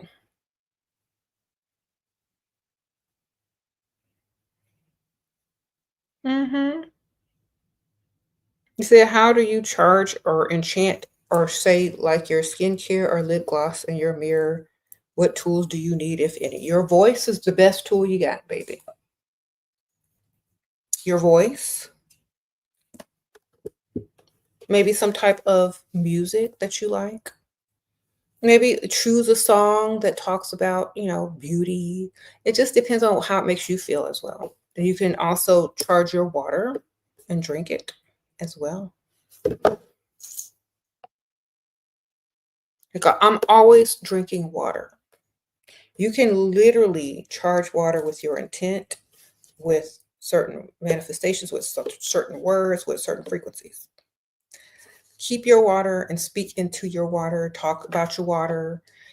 talk good things into your water. Then drink it. Your water is programmable, literally. Okay.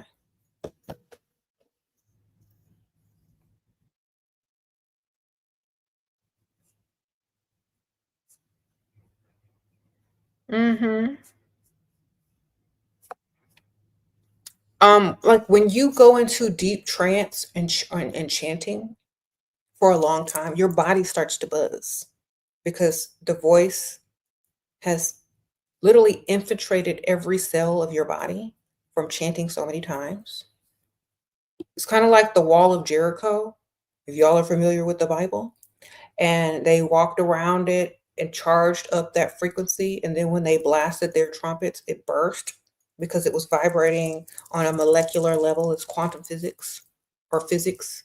It was uh, vibrating from the vibration of them stepping on the ground or going around it, building an energy. Da, da, da, da, and then when they blasted the trumpet, poof, it broke. Why? Because that's science. It's programming the frequency. The same as when you chant, you talk positive to yourself. You're programming yourself on a cellular level to manifest and become what it is that you want.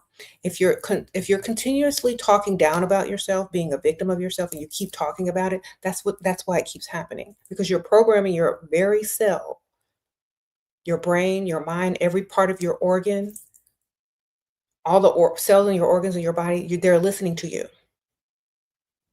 So when you keep playing the victim, when you keep talking trash about yourself, when you keep saying this, when you keep having, all these negative things to say about yourself, when you keep surrounding yourself with negative people that talk negative things about you, and you also believe those things, that's what you're doing to yourself, you know?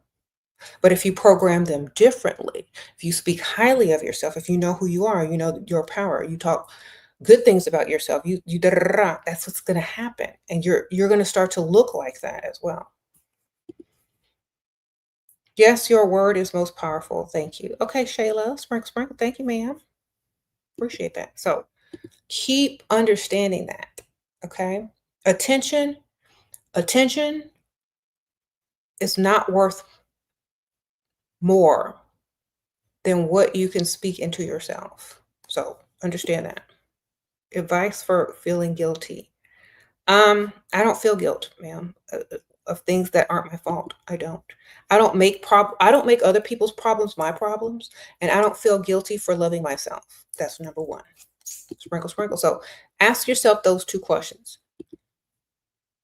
Is loving yourself a bad thing? No. Okay. So why does someone make you feel guilty about it? Because once you start loving yourself on a certain level, you stop believing everybody else's opinion of you, and you start living for yourself and not them anymore. You understand? That's why it's like literally people want to make you hate yourself so that they can continuously control you. But if you love yourself, you're going to know how to set boundaries. You're going to know how to say no or no thank you. You're going to learn how to ignore people unapologetically with no guilt. That's how, because you're choosing peace, you're choosing love, self-love, and you're not choosing to be controlled anymore. If someone truly loves you, they want you to be happy. Okay? They want you to live for yourself. You know what I mean? Sprinkle, sprinkle. Got to be unapologetic about who you are. That's how you get respect as well. I said, I don't know what type of guilt you're talking about, but I don't know. That's the kind that I was talking about earlier with someone else. Mm-hmm.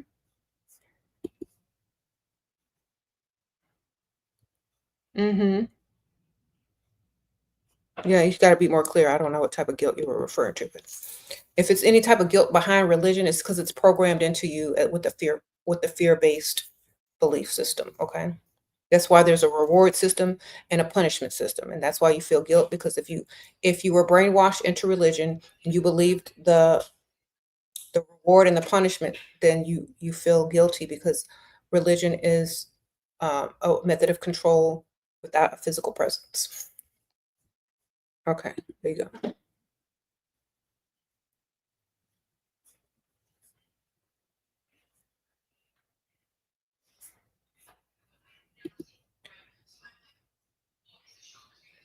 You said what?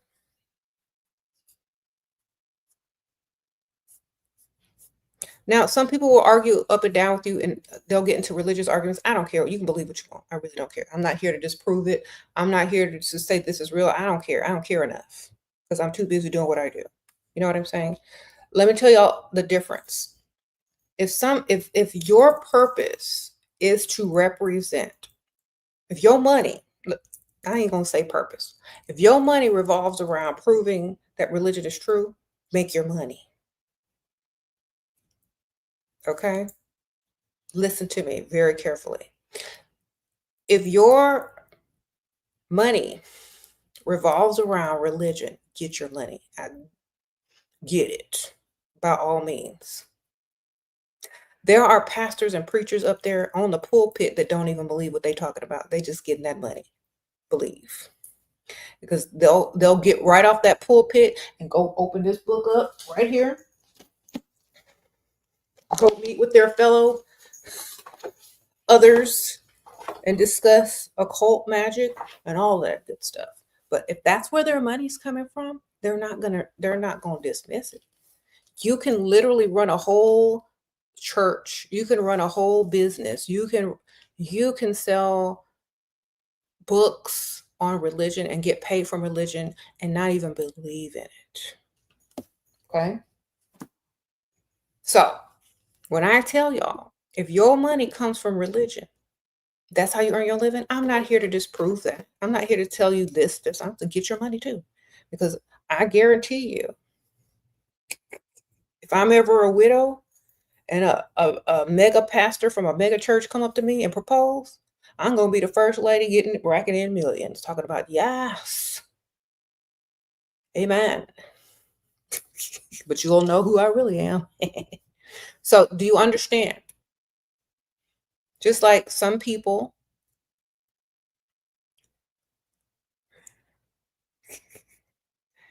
just like the police officers who break the law every day will uphold the law every day. How you doing? Sprinkle, sprinkle. Same thing. Best manifestation spell technique for abundance. Get around, like I explained this earlier. Find what you are abundant in already and use whatever you're abundant in naturally to get money or to get prosperity or to get abundance. You already have abundance. You just got to figure out where it is and you need to focus on it. So for example, speaking abundance and energy into your water, drinking teas that have herbs in it that increase your frequency for abundance, like mint, mint tea is very good for that as well. But definitely just look it up online, baby. There's lots of spells online. And it's not the spell. If you're just following ingredients and instructions, you're not doing spell work anyway. You're just making a cake. You know what I mean? So you got to understand how to do this and why you're doing it and what you're already abundant in. That's where your abundance is going to come from. Whatever you're already abundant in, whether it's knowledge, wisdom, talent, that's what's going to bring your abundance. You got to focus on what you are already abundant with to bring more. Will spell work attract spirits and entities even if you're not using spirits? Sprinkle. Ma'am, they already everywhere. All right. If you believe in multiple verses and several realms and different realms and hierarchies and all, they already everywhere. They see you showering naked, girl. Who cares? Now y'all really gonna be paranoid. All right. Okay. Why would they be interested in you now before and they weren't interested in you 2 days ago? You know what I mean? If they're interested in you, they're interested in you, period. Okay? People will go their entire lives without having a paranormal experience. But all of a sudden, as soon as they it's because you're tapping into another realm. And now you're experiencing them. You get it? It's the other way around. You was live on Facebook today. Topic, don't feel guilty. Okay, ma'am. Sprinkle. I know that's right. Yesenia. How are they bothering you when you tapping into their realm?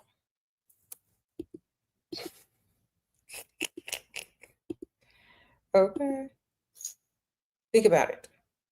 If you're just doing everyday mundane things, going online, scrolling on TikTok, doing your skincare, and all of a sudden you decide to go on a spiritual journey or a spiritual route and do a spell and light candles and play some music and walk around in a circle naked outside in the moonlight, chanting, now you're creating a frequency and you know, a gateway to their realm that you're trying to access, you know? So it's the other way around. All right, because they're already there living on separate planes. When you start to thin the veil between those planes by doing certain things, you're doing that. Okay.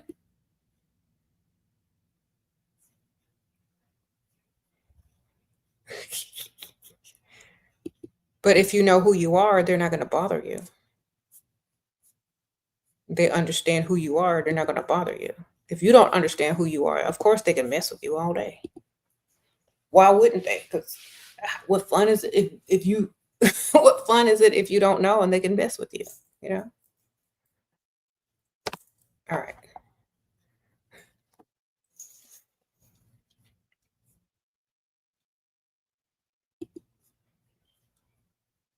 You said you inspire me to do stuff like this.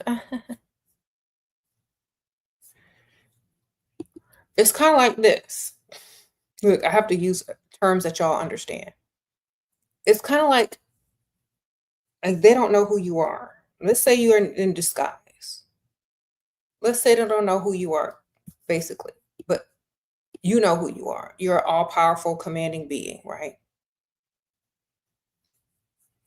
Let's say someone steps to you and like challenges you to a dance battle, right?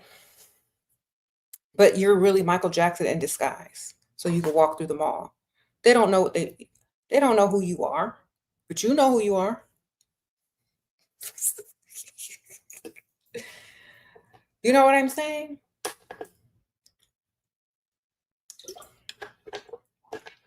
It's kind of like that. And then they'll regret it as soon as they see you do bust a move. Oh my gosh, never mind. Same thing.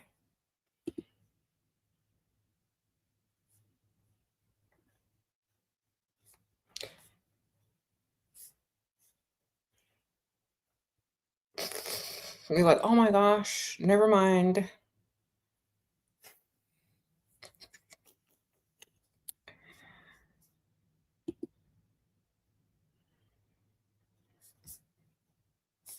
So that's how I like to explain things like on mundane levels and in silly ways so y'all can kind of understand what I'm saying.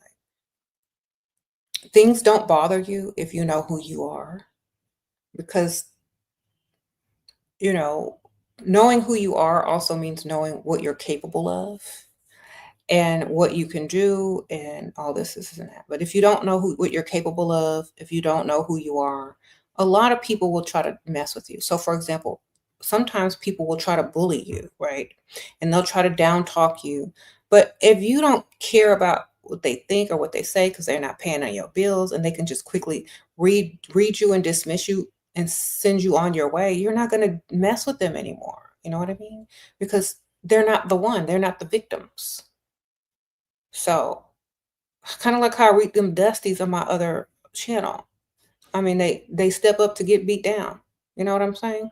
So once you understand your power and who you are, people don't really mess with you anymore.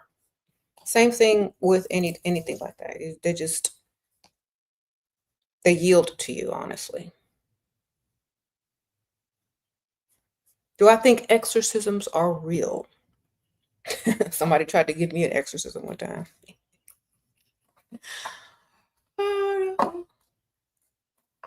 You know what? I have encountered, look, I'm not even gonna lie.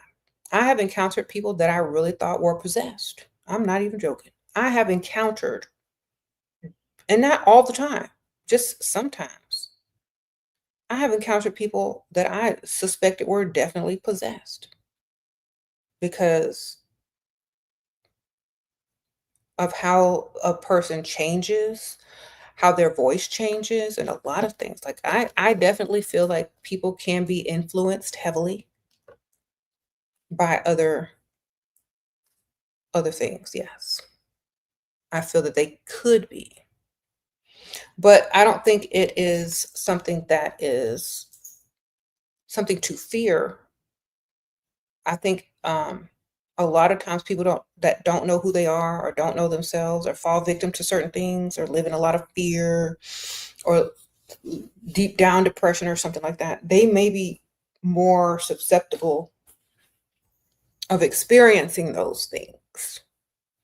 But I have encountered people that I have definitely thought something was wrong with them in that way. Yes, yep. Hmm.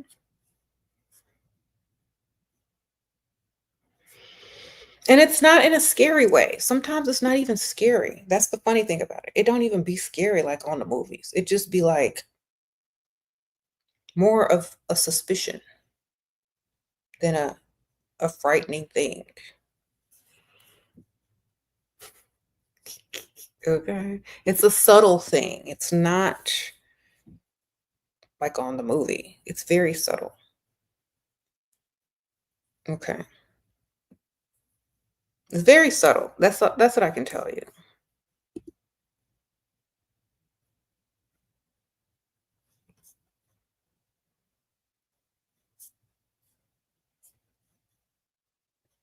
Mhm. When you come encounter with a negative entity, do you do anything specific? I ignore, darling.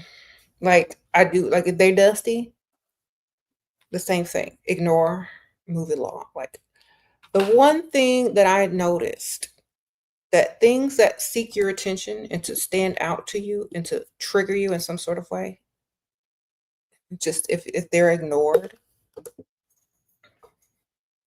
or put back in their place, it's just as nice. It's just as good. You know what I'm saying? If a lot of people do things supernaturally, which is also another way to deal with certain negative energies, simultaneously at the same time as also dealing with them in an authoritative manner, putting them back in their place is what I like to call it. But yes, a lot of people go the spiritual route and do exorcisms and put them back to where they came from. Hmm.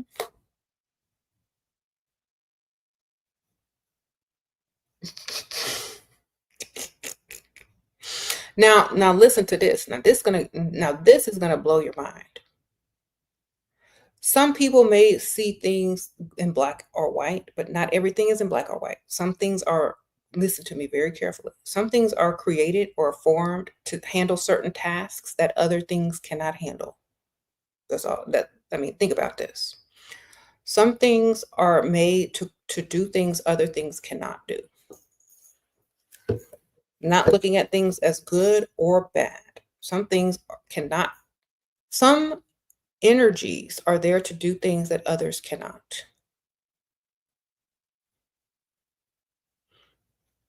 Hmm.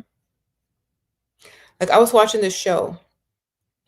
Y'all might have seen it. It's kind of, I don't know what year it was made, but it's kind of recent. It's called The Outer Banks. Outer Banks. It's just a show about like a bunch of teenagers and they're like treasure hunting in this little small town in North Carolina.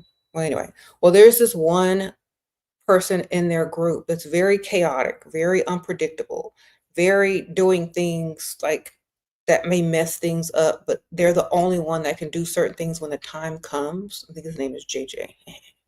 So, like, you need that sort of energy sometimes to get stuff done. You know, it's not always the right answer. It's not always the logical answer, but sometimes it's the energy that needs to get stuff done, you know, to get it done. It's kind of like that. That's how I see certain energies.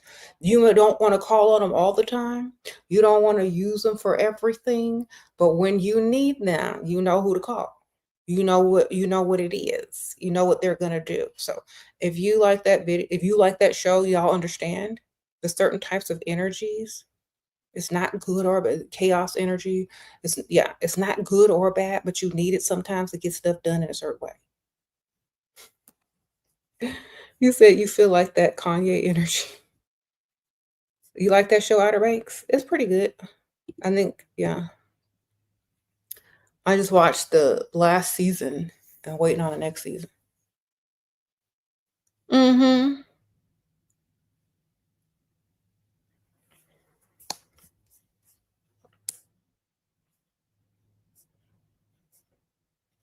You're watching Outer Banks right now? Okay, then you know what I'm talking about. Sprinkle, sprinkle. So, yeah, that type of energy. Like people like to label things too much. And when you are working with certain types of energies and magic and all this kind of stuff, you can't make everything black and white. Okay? That's where you go wrong. And the reason I like that show, Outer Banks, is because it shows that you have bad people that become good. You have bad people that do good things, but still do bad things, turn around and redeem themselves. Then you have that chaotic energy, like in the group. So the show and it's also about hunting for treasure, which is also like magical and like alchemical. So it's like throughout the journey of, y'all should watch Outer Banks. Throughout this journey, it's like you get to see all the aspects of these people, good and bad, pure and evil. You know what I'm saying? You get to see the villain become a hero. You get to see all these things. And you get to understand that that's life. Not everything is black and white like they paint the pictures to be. And once you realize that, your consciousness level goes higher. So many people are stuck on good, bad, right, wrong. That's why they can't get nowhere. Okay. Once you understand things from a higher perspective and you understand that not everything is black and white, your consciousness will literally start to expand and grow, and you're going to understand so much more. And they're going to be so much more understanding and a lot less fear around certain things. Okay.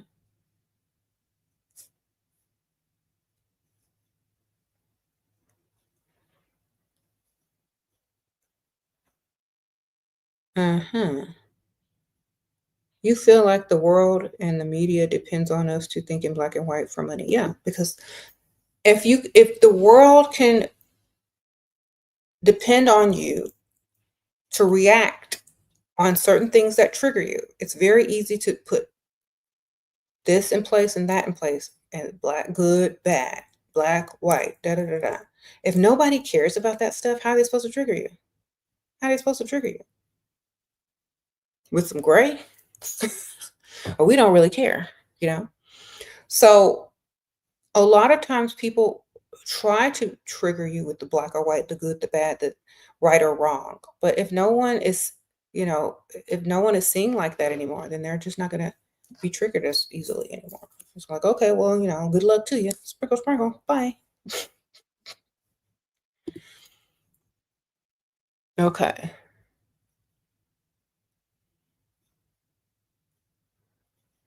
You said they want us to be like robots programmed. Oh, well.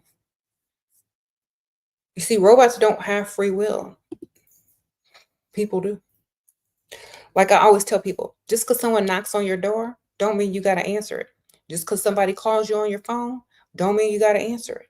Just because somebody gives you two options, don't mean you got to choose either of them. When I always use this example, when people give you two choices, they took away every other choice. Don't fall for the okie doke. Do what you want. That was also the message in Sinners. They gave him two choices. He had his guitar, and he went back to the church where his daddy was, or he made a deal with that vampire dude. He said, neither. I'm choosing myself. Period. Okay.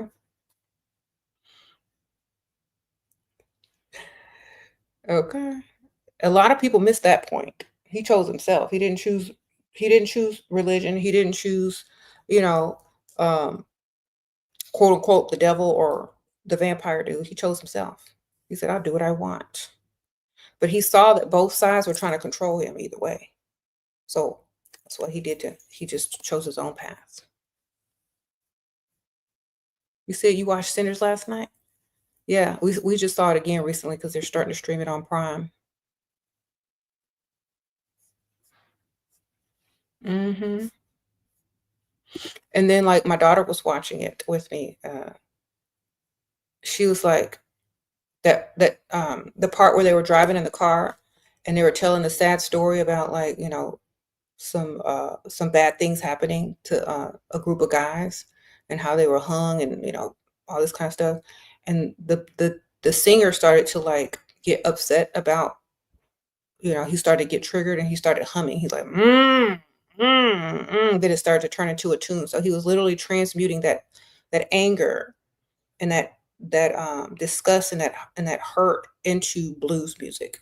So it kind of showed you how the blues was kind of born out of transmuting pain.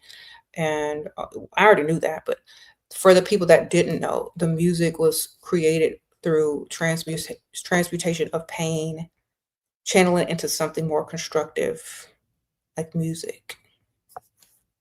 Yeah, like the songs that people sang, during slavery or out of, pain and harshness, the blues were created. Yeah.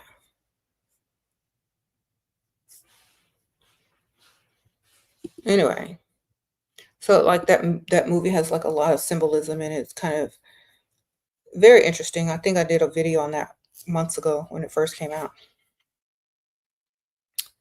Okay. And the singer that was opening up different realms and different times and attracting energies like in Sinners, like someone was asking me earlier. Your voice is very magical and you can program water, you can program people with your voice. That's why hypnosis works too. You can program lots of things with your voice. You can break the veil in different realms with your voice. That's why when people do incantations and spell work, they're commanding spirits and talking certain words and da da da da. That's what happens. Your voice is very powerful. And water is very powerful because water is in everything.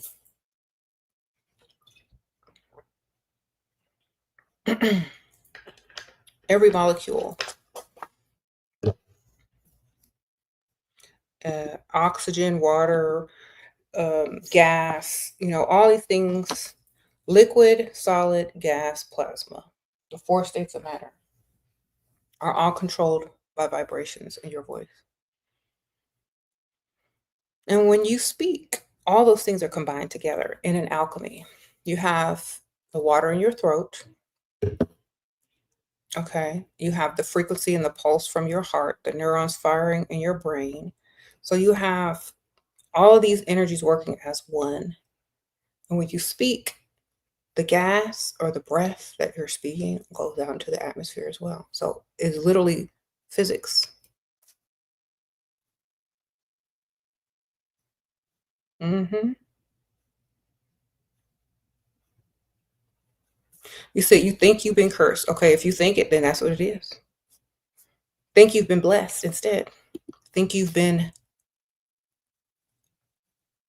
given abundance instead, and that's what it's going to be. Okay, because what you think, what you vibrate, what you think, what you keep saying, that's what it's going to be. I always tell people that if you can't get from in front of your own way, you have to trick yourself, okay? Because some of y'all can't get out from in front of y'all's own way. Let me help y'all. Do this spell. If you're gonna do any spell, do this one spell so you can get out of your own way. Do the spell or any spell.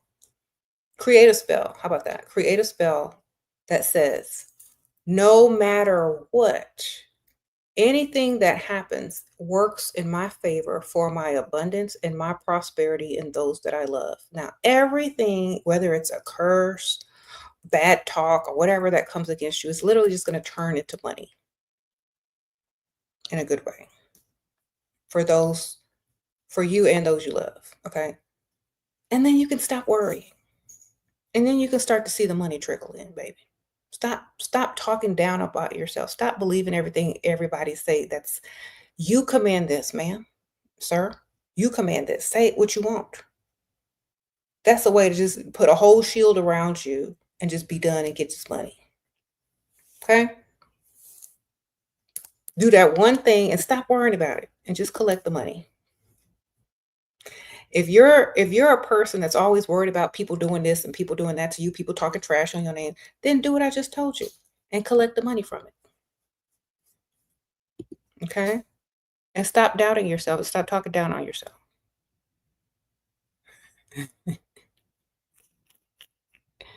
Sprinkle, sprinkle. And take responsibility for everything that happens to you. Take accountability and responsibility. And understand why it happened. What did you do to cause it to happen? You know what I mean? And then understand what could you have done to prevent it. And then from now on, start making wise decisions and use your life like they do in Eastern medicine. Use preventative methods versus dealing with problems when it's too late. Okay. Yeah, Eastern medicine and Western medicine are very different. Eastern medicine prevent problems. Western medicine puts a Band-Aid on it and a temporary fix. Prevent it. Don't even get on the path of destruction. Know what I'm saying? You got to take full accountability and responsibility for yourself. Don't get on the path of destruction if you don't want to see destruction. Don't procrastinate doing something if you don't want to see the results of procrastination. Listen to me. This is one of the reasons that I could not continue doing readings for people, because they wouldn't take accountability for their own actions. Okay. Perhaps a lot of people aren't cursed. They're just not on the right paths of getting what they want. You got to align yourself to get on the path of the things that you want to see and get off the path of the stuff you don't want to see. Okay? So, that easy. And sometimes, you can switch paths mid-path. You see you're on a path of destruction, get off. You see you're around people that are destructive, get away from them. You see procrastinating and getting you nowhere, stop procrastinating. Okay? If you're in a rush to get somewhere, get up early. Haste makes waste. That's what my mom used to tell me. I never understood what it meant until I realized what it meant. If you're rushing to do something and you mess it up, or you have an accident, or you do this or you do that, it's because you should have woke up early and started early, so you had more time. Haste makes waste. That's what my mom used to say. And that's true. Highly productive people and highly successful people, they have good habits, really good habits. Okay? They take full responsibility and they discipline themselves. For example, when I was talking to y'all earlier about wax on, wax off Karate Kid, people that take martial arts, before you can learn how to fight or anything, they put you through a bunch of exercises and drills in order to teach you discipline. Okay? So that they know you're going to show up on time, your uniform going to be nice and neat. You're going to understand how to follow, a certain things in order to strengthen your body. And then they're going to teach you the other stuff. So if you're not self-disciplined, if you don't do what you're supposed to do, and you try to practice magic, you're going to start seeing all the things that you're not doing correctly for yourself You know, they're going to go on the path that they're going to go on. You got to have the discipline. You got to wake up every day and have that discipline in life. Okay?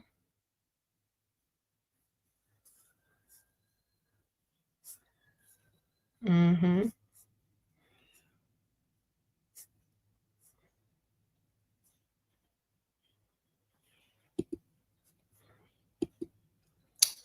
If you want, you can try this. Associate a good habit with good results.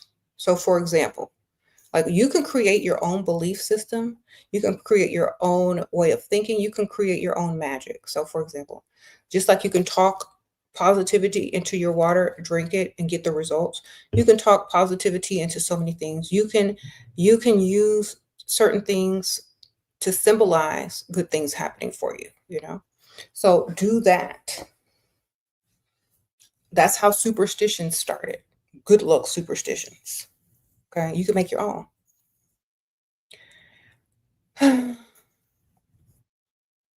If you walked around and started thinking like, "Oh, well, every time I see a flower, that means something good is going to happen to me." Now you're focused on something good happening to you if you see a flower. Whether it's a picture of a flower, a painting, an actual flower itself, a flower on a dress or something, you're only going to be thinking about positive things. You're going to be vibrating in a positive aspect. But if you walk around thinking negative things, that's what you're also going to be vibrating. So switch it mid thought. And instead of finding all the things that went wrong, start finding all the things that are going right and attract more of that. Okay?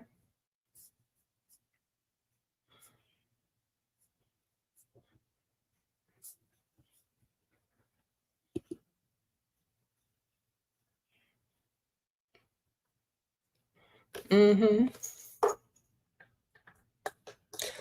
The reason why they introduce so much anger, despair, negativity, disparaging things to people is so that they can keep them on that level.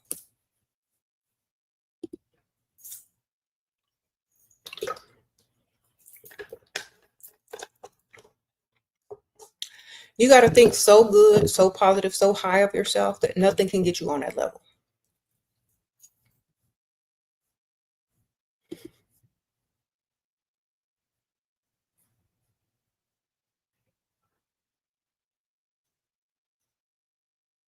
Okay.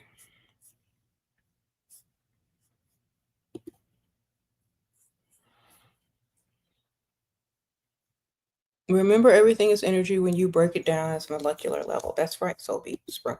So your words are energy, so make sure you use them wisely. Now, here's another thing. If you feel the need, this is another thing that y'all need to understand. If you feel the need to share the bad things that have happened to you to other people, say, these bad things are happening to me, that's because you're focused on them and you have gathered them enough in a collection of bad things to repeat it to a whole nother person because that's the perspective that you're looking at your life from, all the negative things that are happening to you. Why don't you have a collection of positive things that you can tell somebody about? You know why? Because that's what you're not focused on that. Okay, something good happened to you in between all the bad things. Why don't you remember those?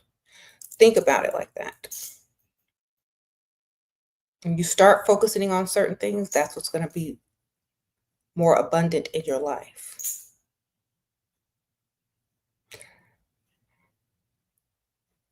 All right.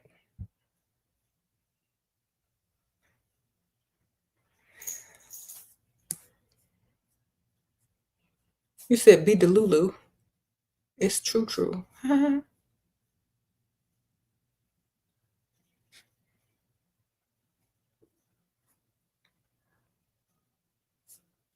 Okay. You can teach yourself how to think, how to change your thoughts from negative to positive in mid thought.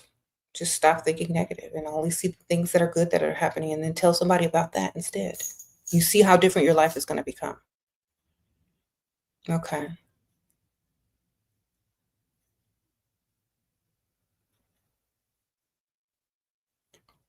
It's like you're an author. Most writers write from their own life experiences. They can either write a tale of trauma or a tale of happiness, or they can write, you know, a mystery or whatever. Whatever you choose to focus on, that's what that book is going to be about. Okay? So, think about it. What book do you want to write for your life?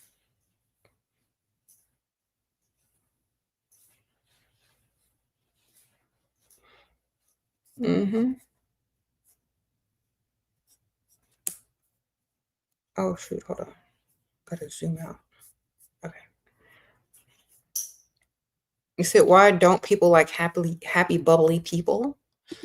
If you're too extreme with your bubbliness, it may come across as weird or off because the majority of people don't walk around just, they may think you're high. I don't know. They may think you're in need of medication or doing too much. You know what I'm saying? So I always feel like a peaceful presence is more, a peaceful, slightly upbeat presence is slightly more tolerable than an overtly bubbly, happy person you just want to hit with a stick. You know what I'm saying?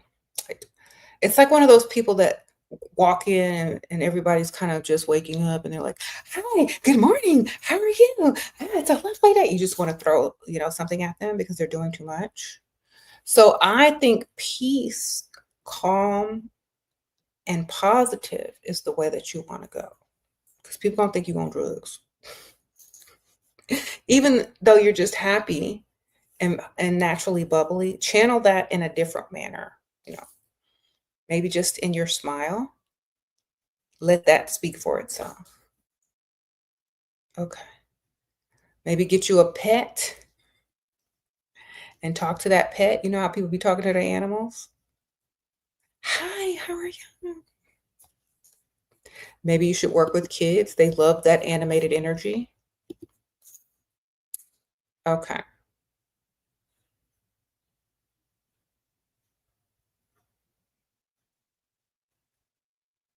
Okay. Thoughts on staying present and controlling subconscious thoughts throughout the day, like not allowing your mind to wander. Be busy.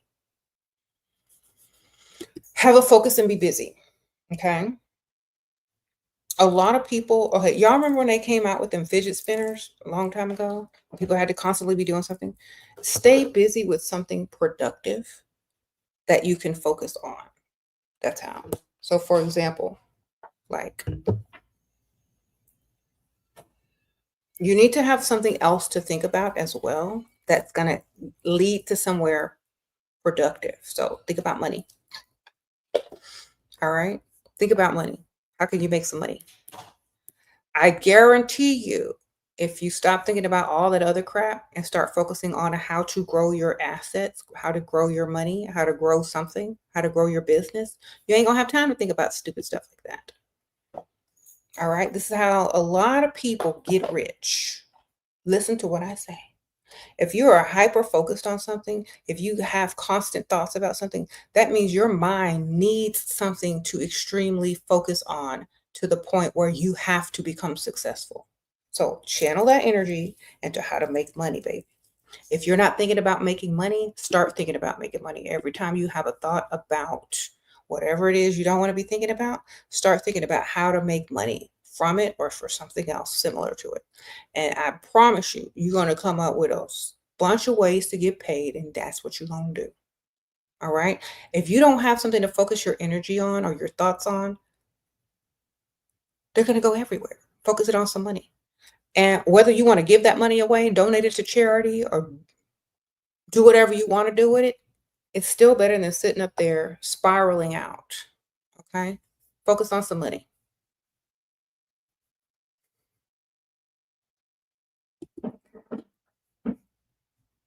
And it's not money that you're focused on. It's a frequency. Okay? It's an unstuck frequency. It's a frequency that's continuously flowing. It's a frequency that brings reward as well. So focus on that. You see, do things that make you happy and change the energy and frequency. Yeah. If money makes you happy, get money. If singing makes you happy, sing. If dancing makes you happy, dance. There you go. But don't focus on things that aren't productive.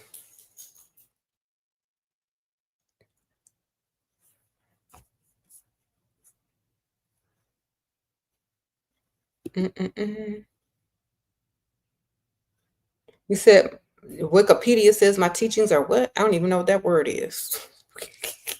Do you know who writes Wikipedia? Other people. I don't write I don't write my own Wikipedia.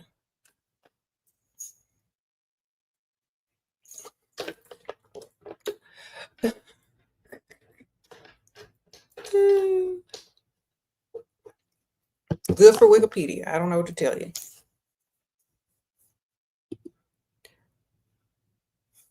My teachings can change any day. So I don't, Wikipedia better keep up. Okay. Do you read your Reddit? Nope. I don't read none of that stuff. I just continuously do what I do because I was here before that stuff was written. I'm going to be here after it's corrected. Who cares? All right. You said nihilism is the view that life is meaningless. If it was meaningless, I wouldn't need to get up every day. You make the meaning of life. It doesn't come with the meaning. You create the meaning. So tell them to correct it. Tell them you make the meaning of your own life. There you go. Update it. There you go. I don't know what them people be writing. Or whoever writing it, AI, them people, I don't know. Half of them don't even understand what I'm saying anyway. Okay. Do you know how many videos I have? Google that. How many videos do you? Over 500, or probably over 5,000. No, I don't know. 10,000 could be.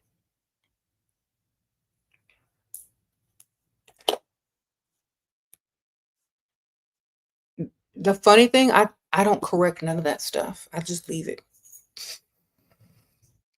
Half of that stuff is wrong. The dates and stuff are wrong on all of those things. It's hilarious. I have people wishing me happy birthday. It ain't even my birthday. I'm like, here go my wish list. Leave it. Don't even correct it. So pretty, Shera. Your makeup looks great. Thank you, Kristen. Sprinkle, sprinkle. Appreciate you. I'll be getting presents year round because people keep changing my birthday. Thank you, by the way. I'm like, why y'all telling me happy birthday? Oh, thank you.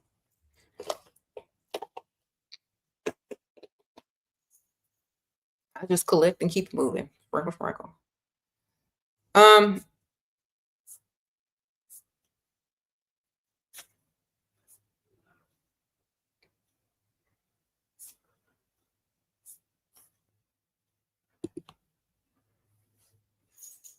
Yeah, I don't read that stuff. I don't read no Wikipedia about me. I barely Google myself unless I'm looking for something specific, like a video that I did, or I don't know. I don't read none of that stuff.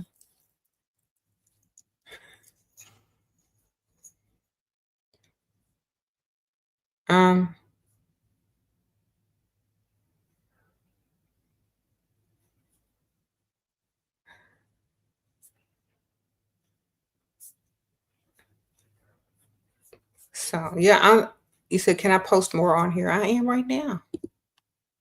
See, I'm over here.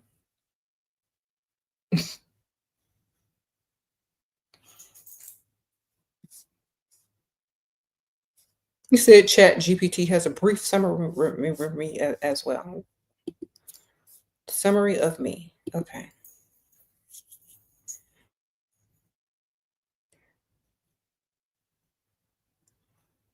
Does enlightenment take time? Yep. Each day you become more enlightened if you always be opening to learn.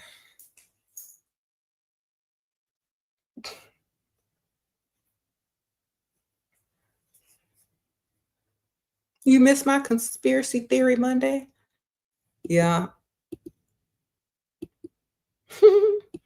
There's lots of conspiracy theories. Just pick one and read about it. I told y'all I couldn't continue that because people were getting upset and angry about certain things. So can't do it no more. I have to pick stuff that's already been talked about and not super recent. I got to go to old conspiracy theories. Can't talk about the new stuff that's going on now. They don't like that. They don't like you to talk about conspiracy theories when they're still doing them. Okay.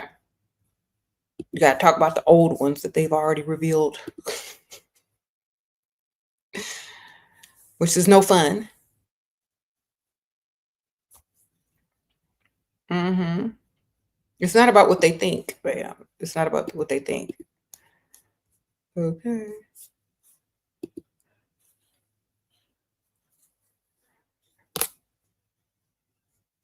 All right. Yeah. Who cares? You already know they be lying, so who cares? Use your best knowledge and figure it out, because that's what most people do. They already know the truth.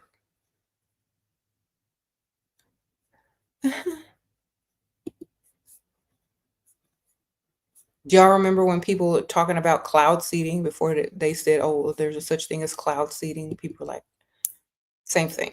It's like, just wait for them to want to tell you the truth, I guess. But if you know, you know. Mm-hmm.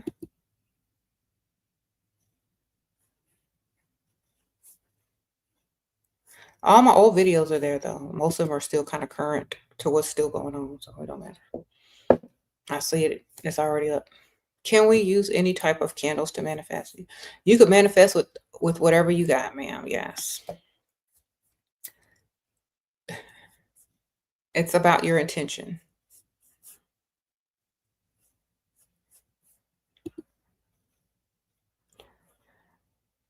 Every time I watch this channel, I get ads telling me to find God. Good for you. They're still trying to get y'all.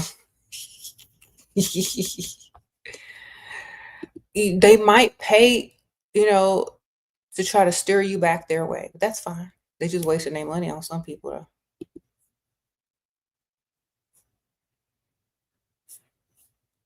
You just learned about the 13-month calendar? That's good. Now, the lunar calendar that was based on the number of menstruations that women have every year. The one where you don't have to have a leap year because it's perfectly planned out. That one. It always made me laugh how the patriarchy tried to redo the calendar to a solar calendar where you had to have a whole leap year and leave out a couple of days out of a month that didn't have 31 and 31 days. When there was a 13-month calendar, all the days were even. So it was based on the fertility of women and the moon.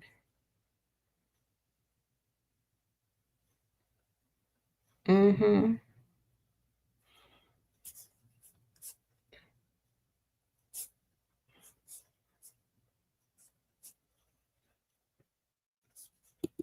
Sprinkle, sprinkle.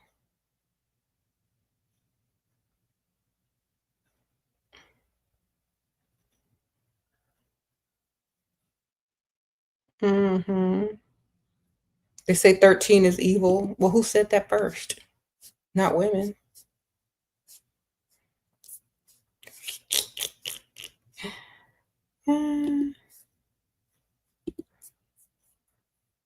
You said, what do I think about manosphere and their view on women?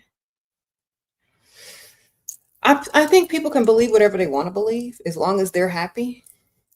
Who am I to tell them they shouldn't be happy? I don't know if thinking like that makes them happy. Why not? I don't care. It don't take no money out of my pocket. Sprinkle, sprinkle. It don't take no money away from me from them thinking what they think. It just sends more people to my channel, so I really don't care.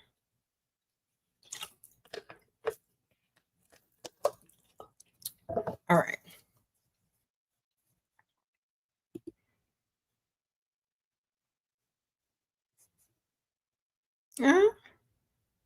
You said, do you think Travis Scott is evil for what he did? What did he do, ma'am? What did he do?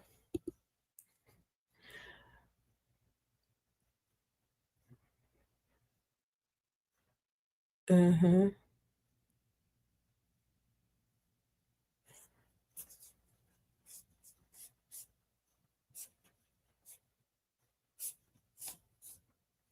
He said, sung while people died.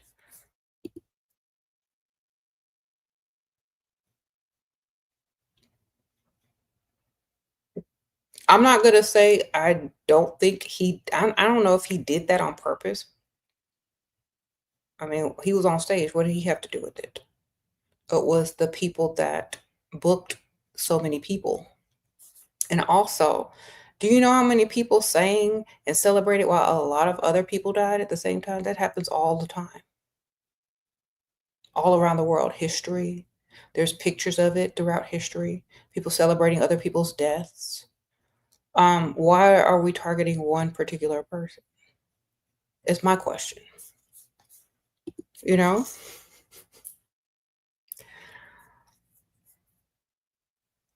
Death is death.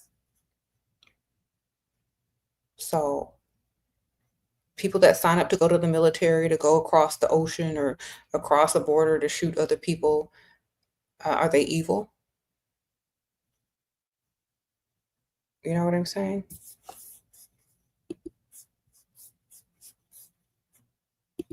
People that release things into people's, water to control certain populations, are they evil? Probably. There's a lot of evil people out there that doing evil things. There's a lot of good people out there that are doing good things. So I don't like to see the world in black and white. I like to see it in grays, because a lot of people are doing these bad things, but they're focusing on one event, so you don't see the other bad stuff. You know what I'm saying? Okay. So you don't believe in evil, only perspectives. Exactly.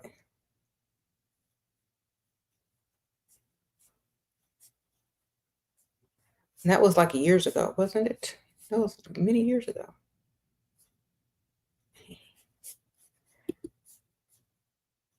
Uh-huh.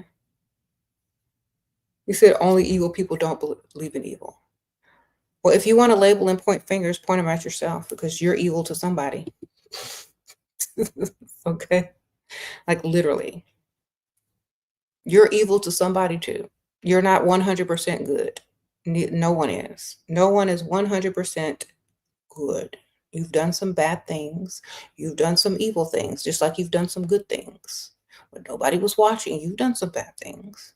So if you're going to label people evil, you got to also label yourself evil, because everyone's good and evil. There's no all good or all bad. Mm-hmm. You said we are devil, we are angel. Exactly. You have free will, then you're good and bad.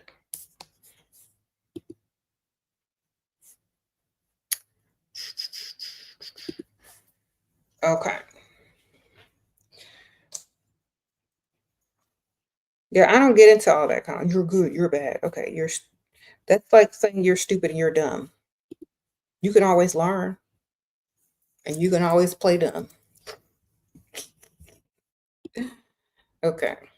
And you can always have misinformation like Wikipedia has about me. Y'all will go and read something and it will be all fake and wrong, but you will swear by it up and down and die for it. Just like all the translations of the different religious texts could be dead wrong, but you will live and die for it. Just like that Wikipedia page has a lot of bad and wrong information, wrong birthday, wrong everything. It's hilarious. So that's why it's very careful. I mean, that's why it's very important for you to be careful what you believe, because it could be fake, it could be lies, it could be false.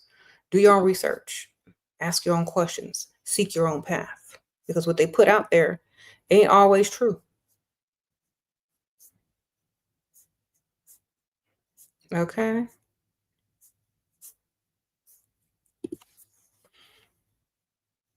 And sometimes they don't correct it so that you're led astray on purpose. Like, I don't correct none of that stuff on Wikipedia about me.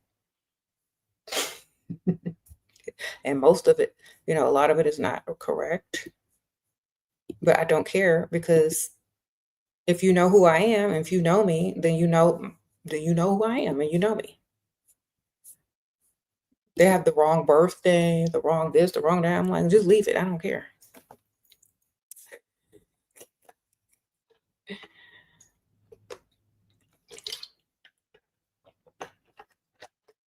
All right.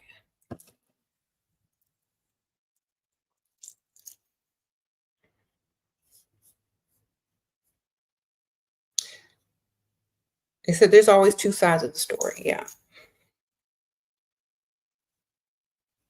Especially in the record industry. If you don't perform, you get sued.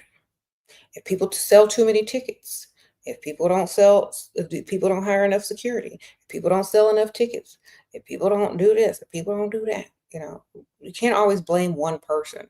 Most of the time, the artist is the person with the least power in the whole music industry thing. So that's why I'm not looking at it like that. Most people think the artist has all the power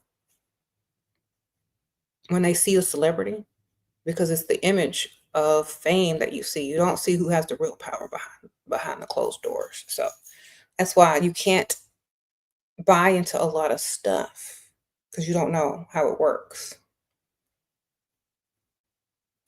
Okay.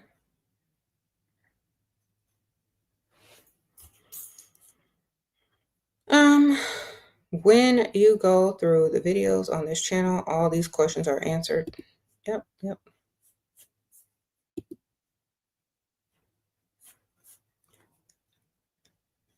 Mm-hmm. I love to hear SHERA's conspiracies. Yeah, all that astrology stuff is fake true. It's not even accurate. But I leave it like that because it's funny.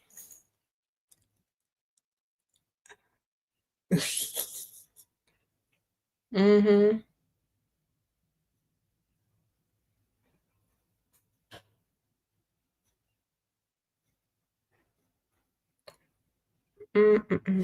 It gives a little air of mystery. Like, I kind of like how they did, like, Michael Jackson's name. His middle name is questioned a lot. His actual time of birth, his year of birth is questioned a lot. So there's a lot of mystery surrounding a lot of those things too, which make it hard to kind of pin down the accuracy of a lot of stuff that's written or out there.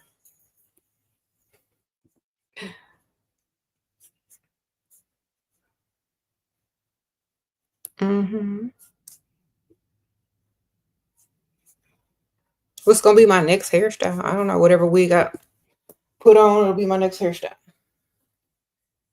Whatever wig I decide to put on. Okay.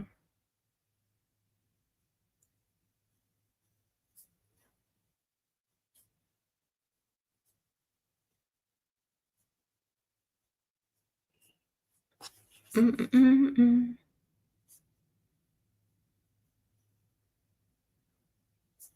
Let's see. Let's see. Now, it doesn't even matter. Like, the more I think about it, it doesn't even matter a lot of those things. The funniest thing is, you said, what? Thank you for your perspective. Okay. You love this channel. Thank you.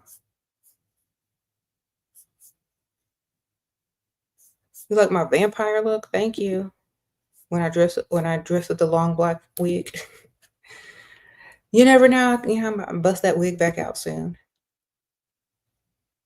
You said tips on adding more witchy whimsy to your life.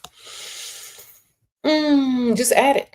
Most people live, okay, since social media has been out and all this stuff about aesthetics have come out, like people are trying to add like witchy whimsy to their life. It's, if it's not already a part of your everyday living in life, then literally you're just trying to add an aesthetic to your life. So just incorporate it in your style, incorporate it in your jewelry, incorporate it in your decor, incorporate it. It doesn't have to be heavily incorporated, but incorporate it somewhere, you know.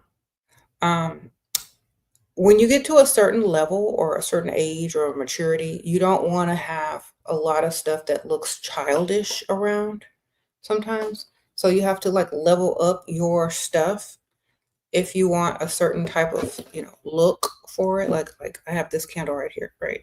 This is a very bougie candle. Diptyque. If you know, you know. It smells like roses, berries.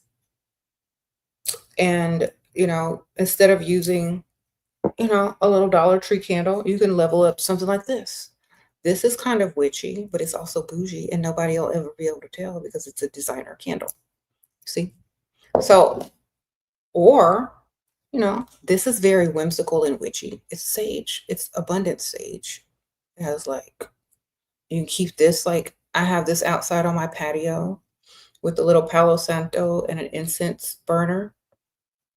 And I just keep things around my house and around my home that remind me and tools that I can use and just pick up at any time. I have incense in my drawers. I have incense like on my patio that I can burn when I'm sat outside reading a book. And it just takes me into that, that space when I'm reading or studying.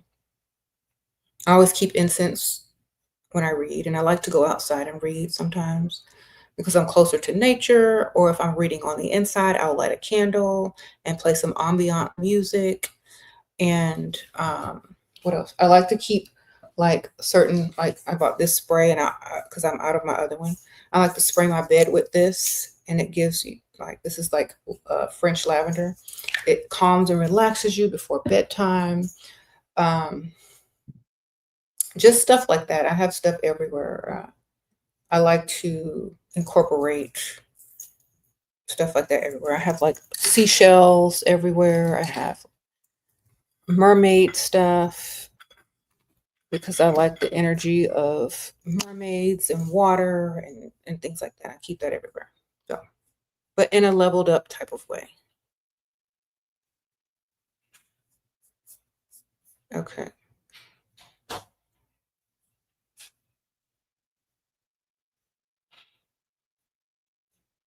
Sprinkle, sprinkle. You said, can I talk about how MJ was following the path of Saturn by lightening his skin? Does that mean the next singer to his influence will be white and then have a melanated family?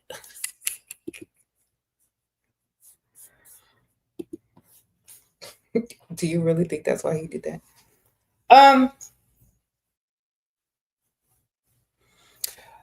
The first transracial man that was a singer was probably MJ. So why don't you just call him transracial?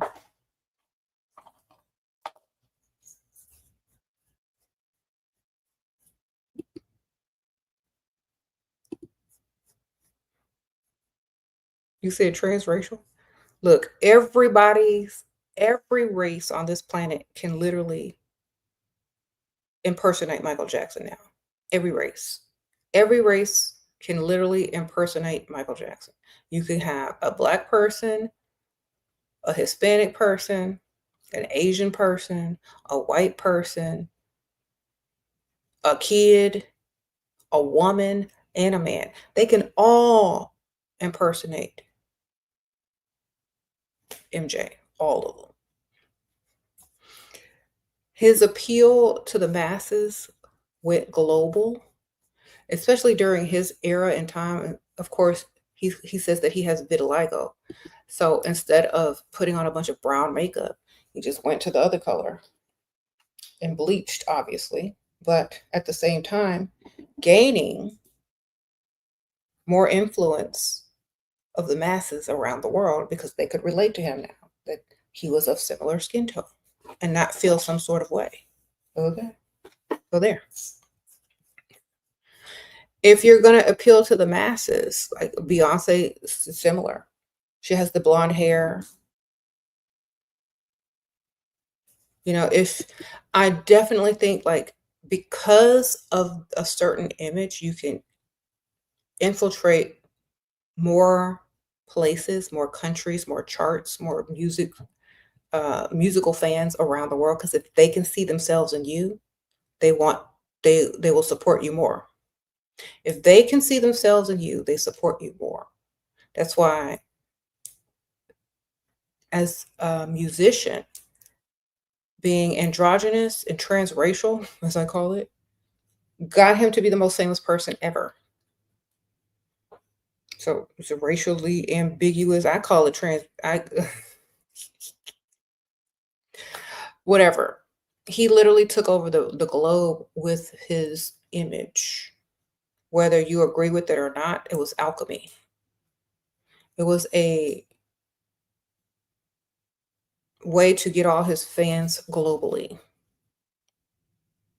from every corner of the globe. That's why the number of Michael Jackson fans are in the billions, the high billions, you know, the billions that are close to the same, the number is close to the amount of people that are in the world at the time that they were counting it, So when you appeal to the masses on that high level, because you could see them, you can see yourself in them at one time or another.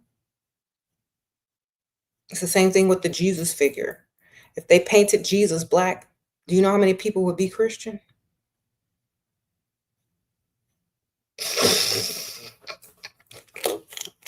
Sprinkle, sprinkle.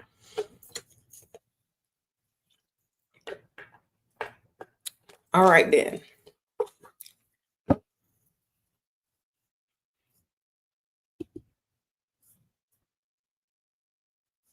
He was selling more records without the internet. Is crazy. I know.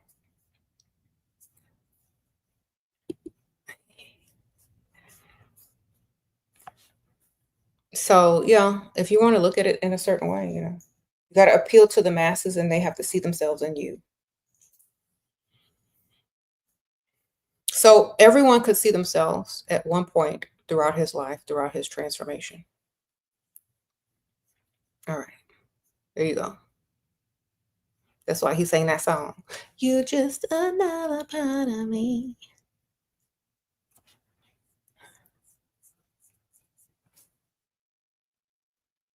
He said, if you want to be my baby, it don't matter if you're black or white.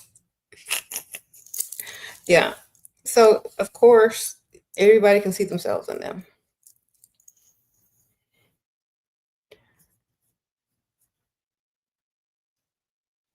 Sprinkle, sprinkle.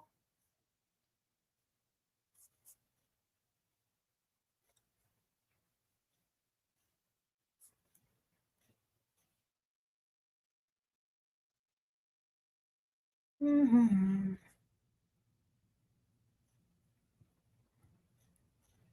You said you think it's weird when people have zero close relatives that are. Well, it doesn't matter why people do what they do. We live in a world where people judge you if you're black or white. We live in a world where people try to push good or evil and instead of gray areas. So people are going to do what they need to do to get their money. People are going to do what they need to do to get their recognition. People are going to do what it takes. They're not going to play fair in an unfair world. That's what I'm always telling people. So many people are so politically correct that they forgot the world is unfair. And so people that understand that the world is unfair, they do what they got to do to get what they want to get to the top of their game. They do whatever they need to do because the world is not fair. And no matter how you try to twist it or turn it, no matter how you try to make things seem black or white or this or that, the one thing that we can all agree on is that the world is not fair, never has been, never will be. And a true alchemist understand this and they move accordingly. No matter what you think, how you feel about it, their looking for them results. Okay, so y'all have to understand that. And it don't matter if you agree with it or not. They're looking for results. They're not playing fair in an unfair world. Once people start to think like that, they're going to maneuver different. So no matter what you think of somebody, no matter what you think about how they look, how they feel about themselves, how do they do that? Do they accomplish what they set out to accomplish? Wonderful. There you go. That's the goals.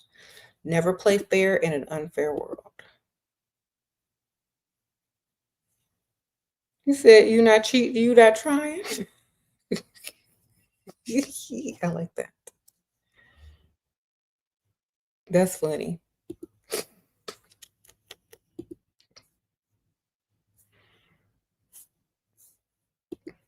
Okay. You say you started reading The Idiot's Guide to Alchemy from the PDF on my Patreon, and it's so eye-opening. Oh, thank you. I know that's really good to start with if you're trying to study alchemy, that book. You said open relationships. You mean relationships with cheating and the other person knows about it? Okay.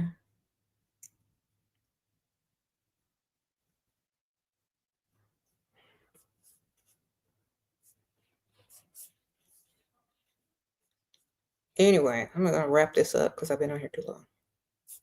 You said Asian Michael Jackson is crazy, but it's true though.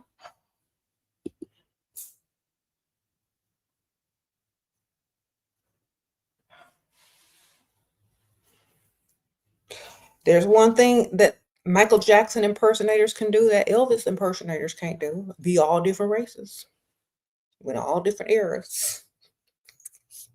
Sprinkle, sprinkle. Mm-hmm.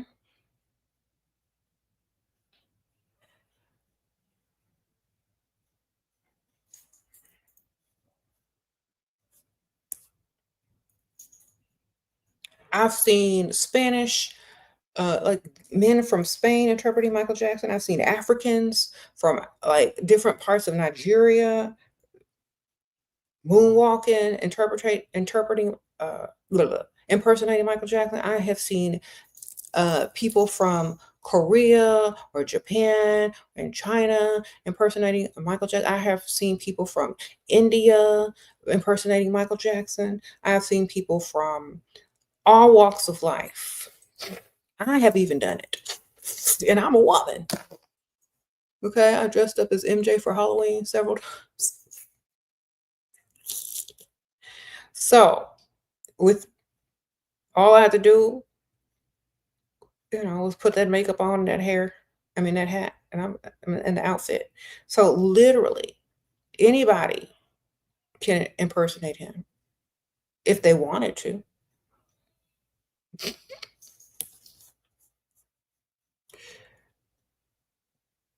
Yes.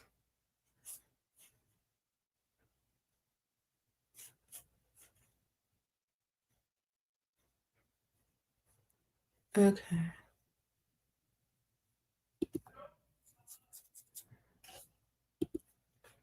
So yeah, I think MJ was a great alchemist, musician, musician, and magician. Mm-hmm. You said there's a dude in Mexico that looks just like him. There's even a statue that looks just like him. Have y'all seen that Egyptian statue that looks like MJ? Everybody could look like MJ. Sprinkle, sprinkle. But see, it wouldn't have looked like him if he hadn't gone through the transformation. See, whatever. Okay. Y'all remember that video? Remember the time when he came out as a magician in that robe, and then he sprinkled that gold, stepped into it, popped back up. It's like, that's like alchemy right there. So he was a magician. He was an alchemist. He knew what he was doing. He wasn't playing fair in no unfair world. You know, he said he did what he had to do. He became the best, the legacy that can never be replaced or erased. He's set in history forever, and that's what he wanted to do, and he did it. All right then, that's magic. Okay.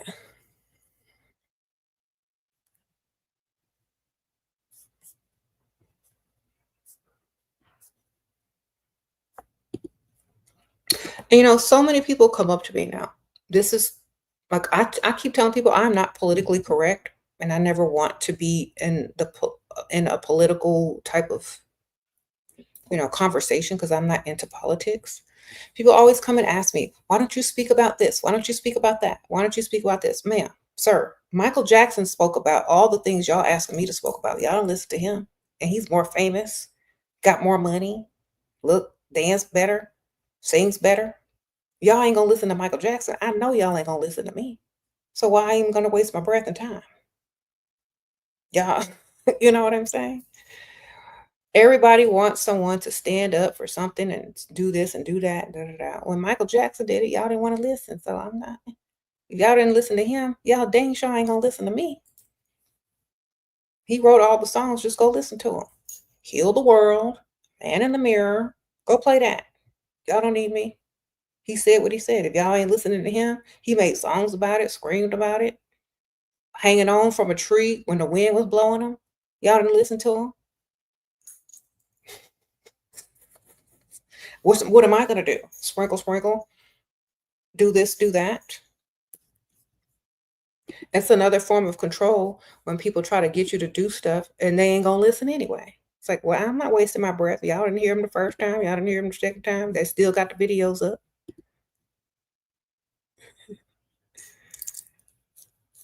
So,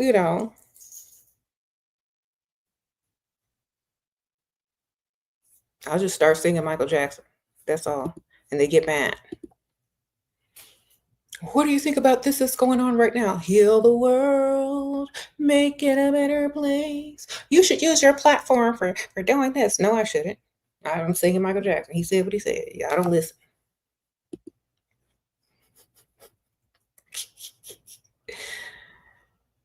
Okay.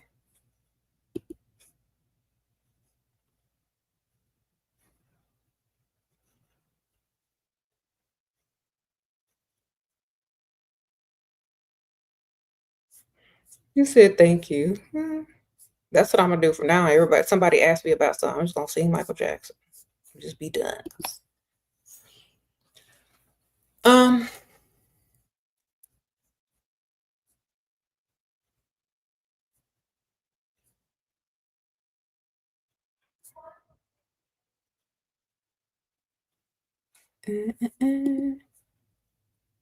you said what?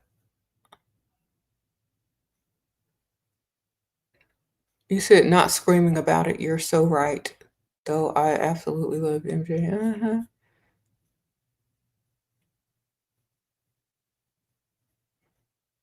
You want to be me for Halloween, girl?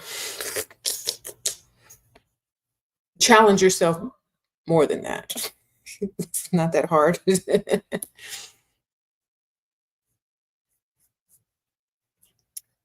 I don't even know what I'm being for Halloween this year. Probably a witch.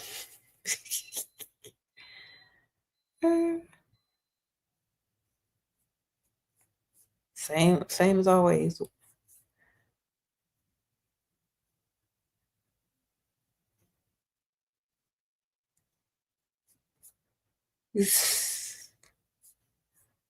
Alchemy is using everything to your advantage, right? Alchemy is a journey, and it's the great work of mastering yourself and what you learn along that journey. Um, they describe it as turning lead into gold, but it's also understanding who you are as well.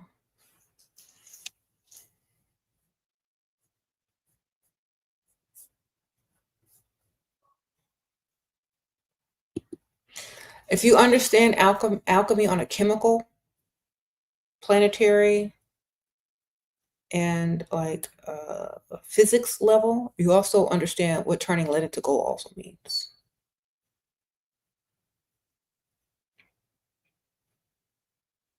Transmutation.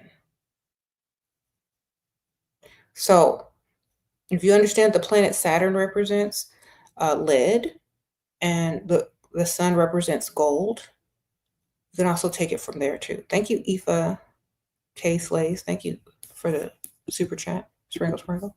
So turning Saturn into the sun, okay, so if you really want to go into it scientifically, the rings around Saturn also have plasma. It collects plasma, and so does the sun. And some people feel like the plasma is also energies, consciousness, and souls of beings that have passed, of beings that have yet to be reborn, and all this kind of stuff. So turning lead into gold. When the sun rays, and the sun is made out of plasma as well.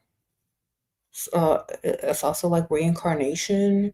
It's also like rebirth. It's like a lot of stuff when you study alchemy on all levels.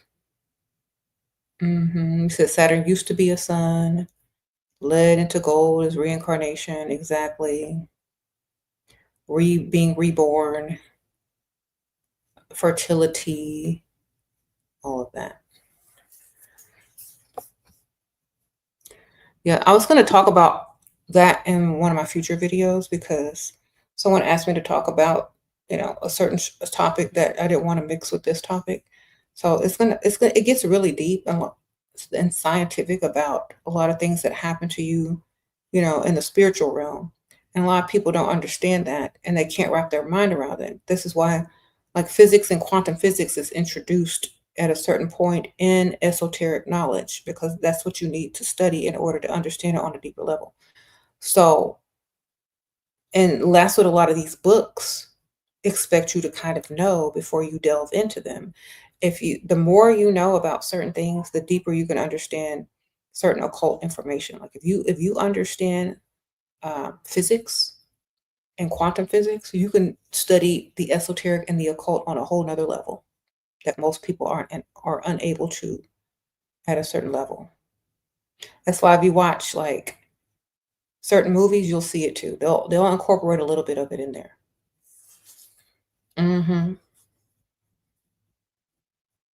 Yeah, it all connects. Do I believe in aliens harvesting what? Do I believe in aliens are harvesting human negative energy? People can do that. You don't need aliens to do that, baby. Okay, all people got to do is trigger you and get you upset, get you mad, and vibrating on a low frequency so that you don't get nowhere. You don't need aliens for that. You got people.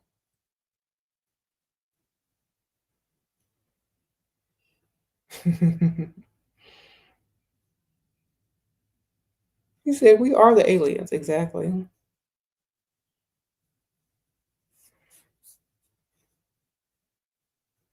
The aliens probably think we silly. Yeah, I'm making a whole video about that later on. Y'all are gonna be like, y'all are gonna be blown away. Okay? Be blown away.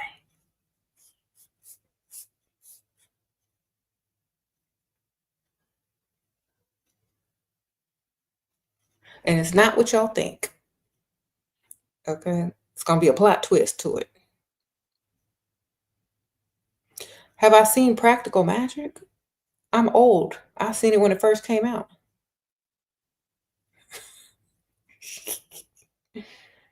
I seen it when it came out in the 90s, girl. What you talking about?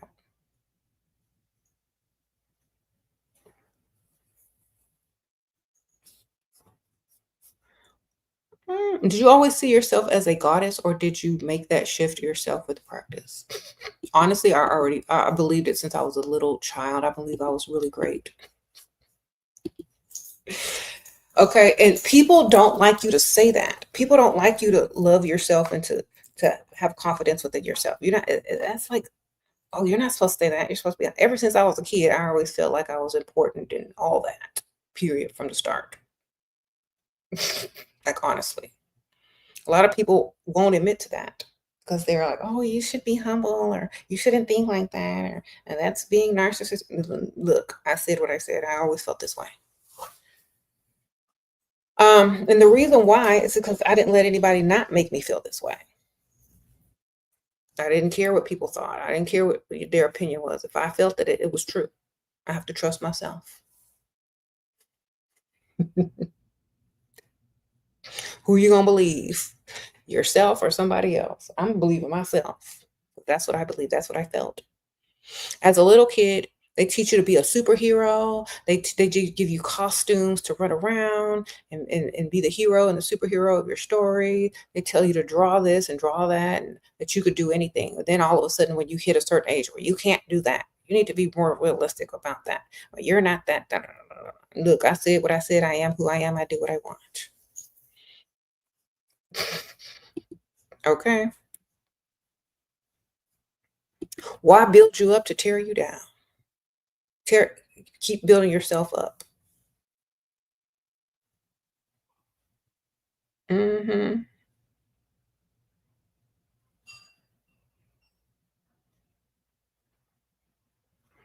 Yep.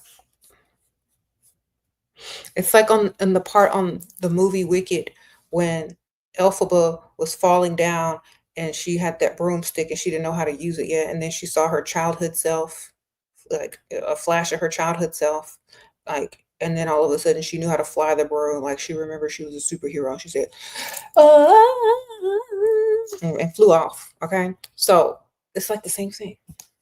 You got to know who you are. What do you think happens when you pass X life? Okay, next video, I told y'all I'm going to talk about that in a deeper conversation because I didn't want to mix this video with that. But it's on a quantum level. Okay, let's just understand that you're going to be on a quantum level. So yes, quantum physics definitely will help you understand that on a deeper level.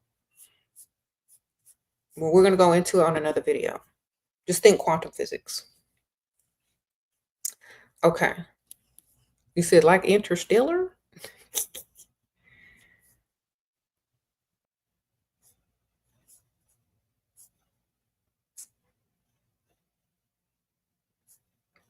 Yeah, so like when Elphaba saw her childhood self and she was like getting ready to fall, and then she remembered who she was, and she said, I'm out.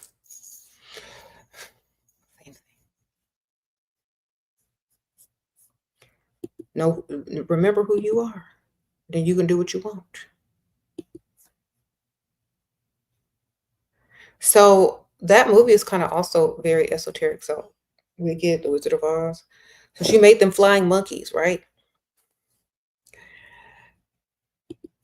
And at one point, they were chasing her, trying to capture her. And to another point, she made them work for her. So that's also like, spirits. And at one point, you're afraid of them. You think they're after you, and now you're commanding them.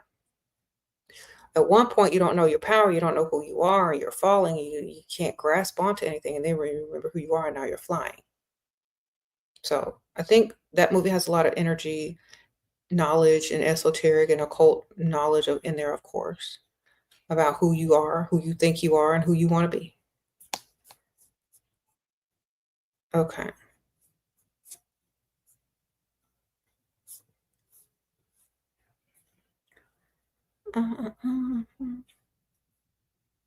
You said like Kiki's delivery service. I saw that. I watched it with my daughters.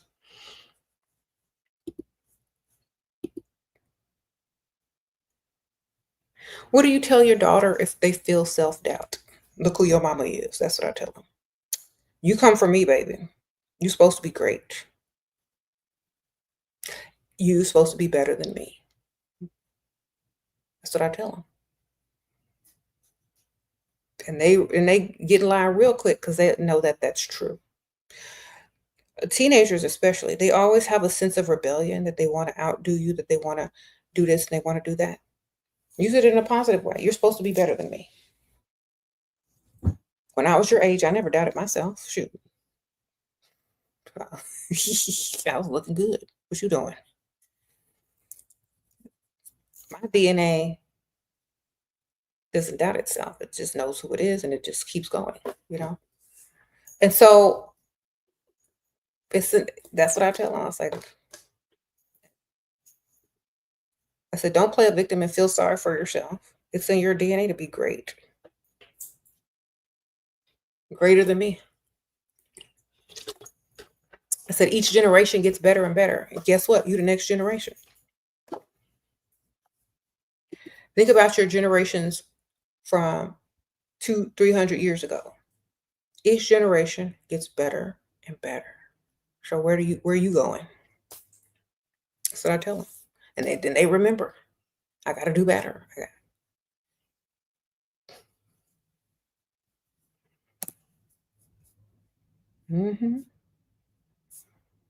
There's no such thing. Like, if you know who you are, you know where you come from.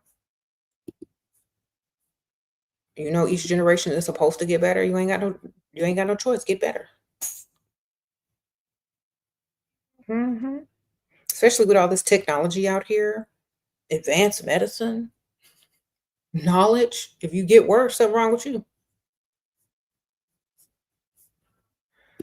It's a dud. Throw it back. It's supposed to be getting better. You have all this technology, all this free knowledge. You got the internet. You know, my kids would ask me like, why were you doing this and that when you were young? I said, we didn't have the internet, baby. We had to entertain ourselves. What's your excuse? You know?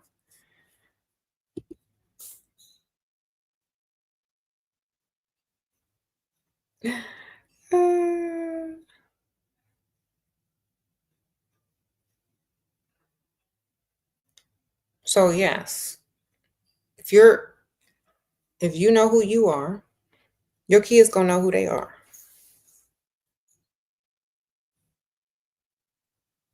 Because they come from you.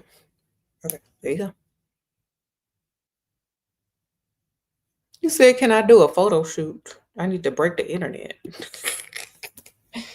Yeah, and somebody pay for it. Next time somebody want to do a photo shoot, they want to pay for it. Wonderful.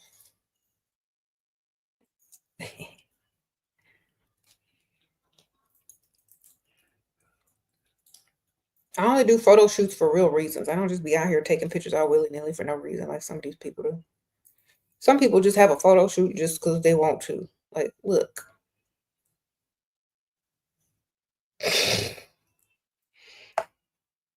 Y'all out here taking photo shoots, ain't got no business, ain't standing on no business, just taking pictures for fun. That's nice, but, you know, if I'm going to do a photo shoot, I'm going to get paid. Look, I'm trying to comb my little baby hairs. To showcase your level up. I don't need other people's approval. That's my point. I know I look good. I don't need nobody else to tell me that. Now, if someone happens to pay me to do a showcase or model some clothing or something at this moment in time, I'll do it. And I'll even do it when I'm fat or skinny. Either way. Like, I have a photo shoot that I did like years ago when I was heavier than I am now. And either way, I'm going to get on the camera and I'm going to still look good. You know? So either way, if there's a reason for me to do one, then I'll do one. If there's not, I'm not. I don't really care. Okay.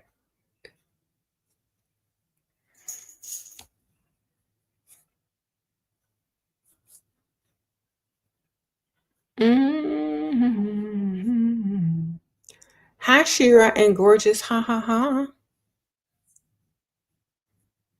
Do I pay attention to my dreams? Yeah, when I remember them.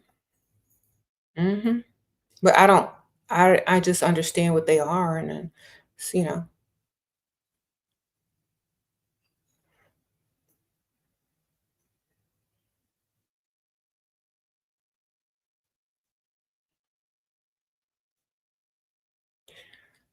Okay. Y'all have to understand, I don't take myself as seriously as a lot of people take me. I'm just a normal person. I do what I want. I'm happy. I'm free. You know, there you go.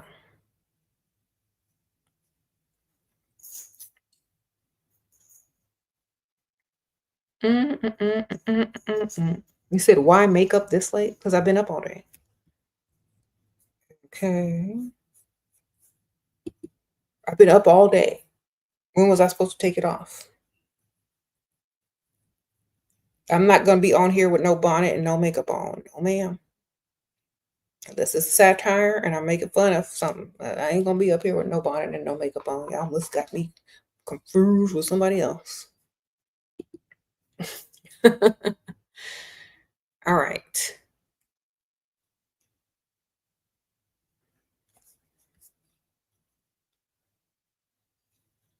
Mm-hmm.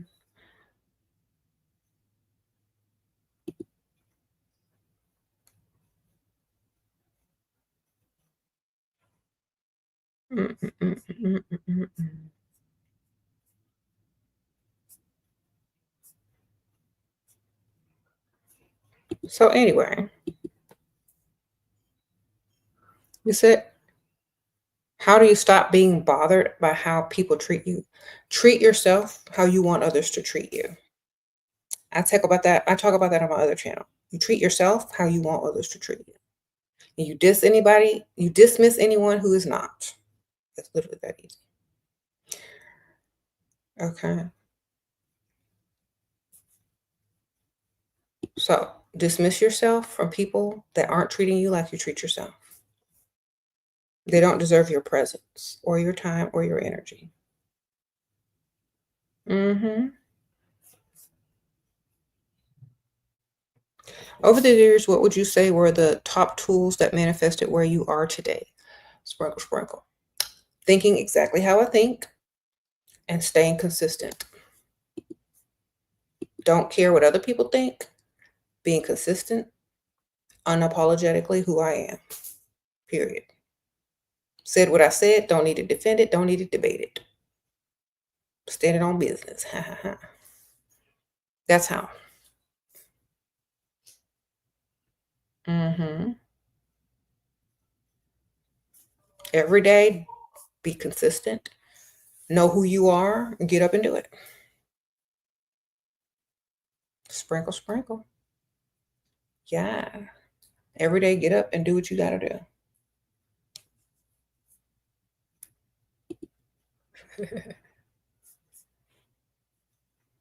Sprinkle, sprinkle. And keep getting better at whatever it is that you do. You know, keep getting better. Stay consistent. Keep getting better. Love yourself. Treat yourself how you want others to treat you. Put yourself as a priority. Any thoughts on controlling anger? If you can't control anger, anger controls you. And if you don't like to be controlled, then you learn how to control all of your emotions. And on my other channel, I talk about how to spend emotions like money. If it's not worth spending money on, don't spend your emotions on it. Just want to send a tip to say thank you for all you do. Thank you, Red Fire Beauty. I appreciate that. Sprinkle, sprinkle. So if you use your emotions like money, you're not going to spend it everywhere on everything. You're going to choose carefully what to spend those emotions on. And it better be beneficial, you know? Don't waste your emotions like you're not going to waste your money on some crap. That's how I control my emotions. I treat them like money. Okay? Because if you think about it, money is energy. Emotions are energy. Stop spending them when you don't need to. Stop getting triggered to spend money you don't need to spend. Stop getting triggered to spend emotions you don't need to spend. Okay? Okay. Helps you not undervalue your emotions and do invisible labor for me. Exactly. If people can trigger you emotionally, they control you. And you don't want that. So use your emotions like money. and don't spend them where they're not needing to be spent. Like if some dusty dude is coming over there trying to talk, trying to tell you all this stuff, and you know you would never be or talk to somebody like that, you're just gonna ignore them, roll your eyes, and keep it moving. You're not gonna spend any emotion, any breath, any nothing. You're just gonna keep walking. Yeah. Same thing when people try to trigger you emotionally. You're just not gonna care enough. I'm not spending that energy on them. I'm keeping that and using it for something more lucrative. Okay. Gonna spend it on something more lucrative, that's beneficial, that brings me more, not takes away. And when you do that, you're going to see your abundance start to increase when you stop spending your emotions all willy-nilly on stuff that's not giving you anything back in return. Okay, so you got to understand how to do that. If it's not beneficial, you don't spend your emotions on it. You don't invest in it. When you invest in something beneficial, you're definitely going to see more prosperity and more abundance come from that. And it's going to make you understand what to deal with and what not to deal with. And when you deal with certain things that bring you back more money, more abundance, more prosperity, then you're going to understand what to focus your energy on and what not to. Okay? Sprinkle, sprinkle.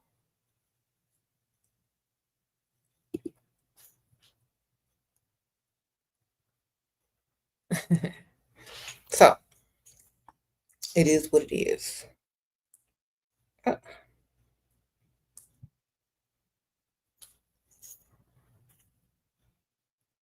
Okay. You said, why am I so incredibly smart? Uh, well, thank you for the compliment, by the way, but it's just how I feel. It's how I feel. Mm-hmm. How to figure out your career path. Career paths change. I'm not doing the same thing I was doing when I was 20 something. I'm not doing what I went to school for.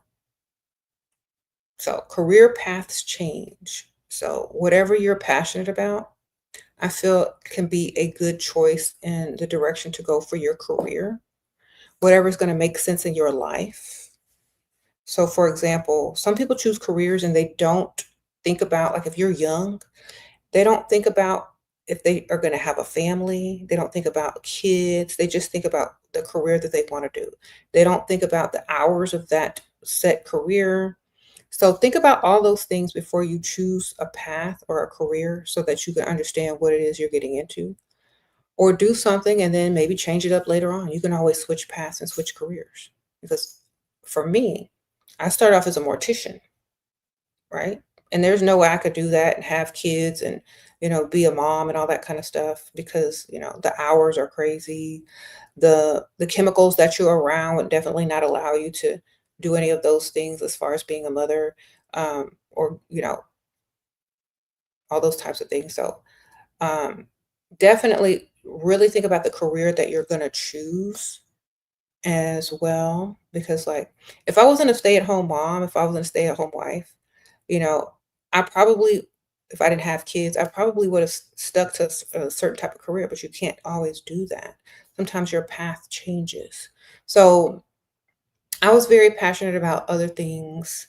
I learned, I had a lot of knowledge, I had a lot of information. So I started to do other things like I have books, I have YouTube channels, I started off doing like tarot readings. I sold jewelry. I made pendulums. So I made candles. I did all those things that people do. I had an Etsy shop. I still got an Etsy shop. I do so many things. So I went where my passions were, and that allowed me to grow different businesses simultaneously with also growing my YouTube channels on both sides.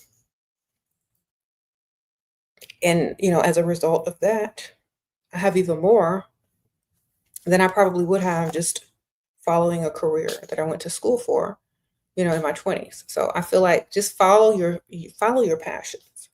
And if you have a support system, you're gonna flourish even more. If you don't have a support system, then you should make time for whatever it is you're passionate about and grow your own business on the side if you have like a 9 to 5, and then keep going and don't give up. Okay. Sprinkle, sprinkle.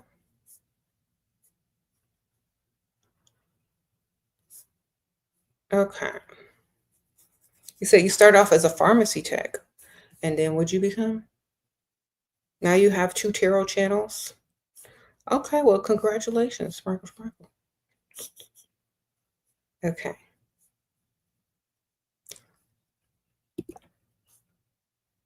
If you don't have a support system, you need to be your own support system or find one. Okay? Find one or become your own. Okay. You said Professor SHERA. Sprinkle, sprinkle. Y'all are silly.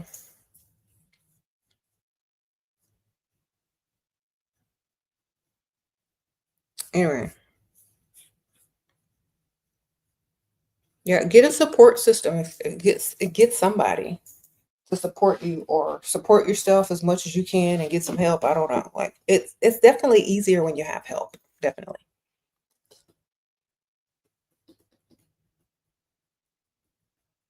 You're curious what's your perspective on how can you tell if someone is intelligent? By how they think. Not what they think, but how they think. I think that's a sign of intelligence. Okay.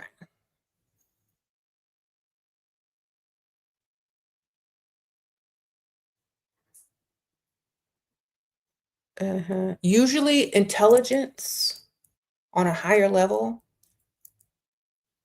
wants to create, wants to build, wants to increase. Ignorance wants to take away, tear down, make excuses, and, you know, destroy. So I would say intelligence wants to create, ignorance wants to destroy. So listen very carefully when people speak to you and decide what type of people you want in your life. Okay? Intelligent or ignorant.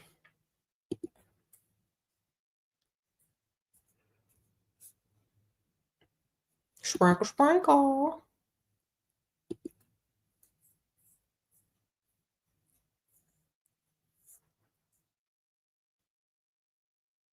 Uh, uh, uh, uh, uh.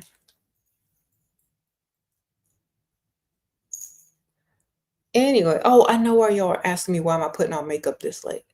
This is like lip balm, so my lips can stay moisturized. It does have a little tint to it though. Okay.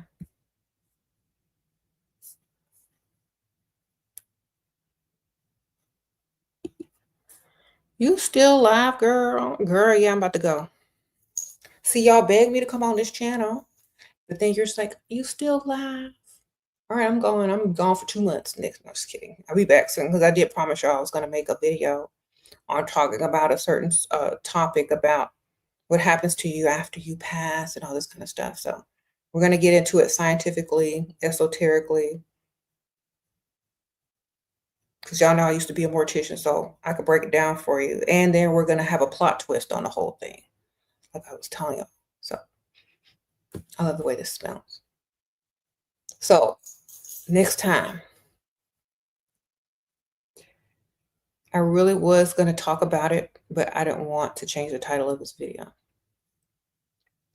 But I think next time, since y'all are now prepared to kind of get into that, maybe do some research prior to me doing the video, you can have, you know, a deeper understanding or more of, you know, something to look forward to and discuss. So now that y'all have my future video topic, y'all can, you know, prepare. So when we talk about it, you'll understand what I'm talking about and what I'm saying.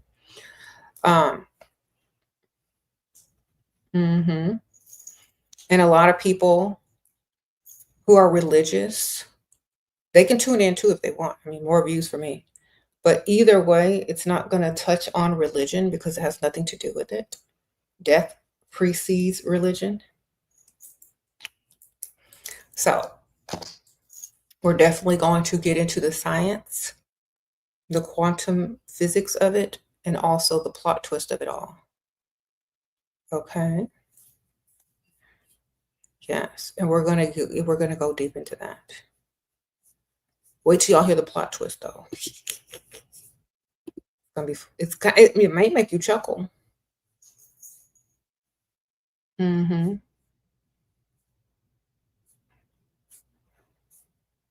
Yeah, I have no problem talking about death. I just want to prepare y'all in advance. Some of y'all gonna be triggered, or some of y'all may be triggered, or some of y'all may have lost a loved one. And so if you're not into that, I didn't want to just rudely just start discussing it on a separate video. I'd rather y'all be prepared to not be triggered or to, get your mind right before that. So,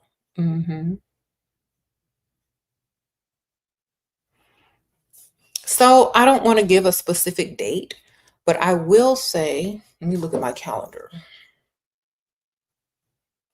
See, I got some stuff to take care of this week.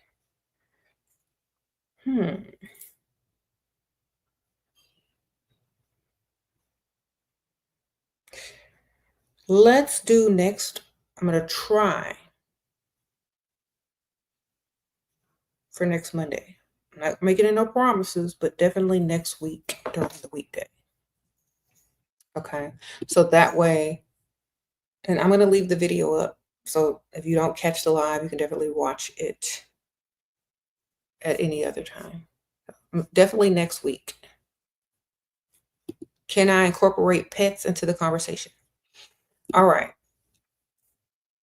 Well, I might talk about it, but like I don't like to focus on pets so much because I think we're not understanding the different frequencies. If you get into things quantumly, you got to understand like if you're attached to animals more than you are to humans, if you're attached to like certain things, you got to kind of understand a lot. It does get a little bit deep, but I prefer to focus on humans first and foremost. And then you can make your own conclusions about pets and stuff like that. Or maybe I'll do something different on a separate video. But I think some of y'all don't understand. Some people are like too focused on animals and they need to be focused on themselves more when it comes to stuff like this because it's not the same. Okay. All right.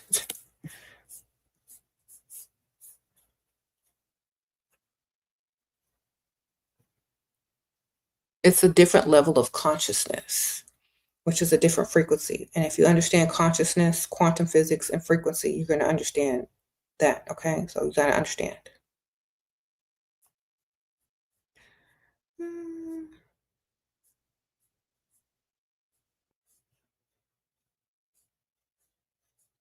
Thank you.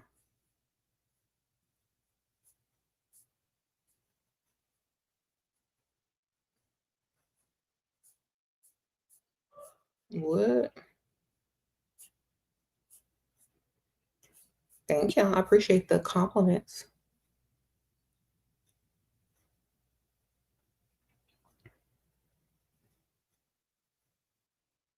Mm-mm-mm. What's going to be good because you never forget what you said. Okay. Where do you do private paid Zoom classes with girlies one day? I don't know. Maybe one day in the far future.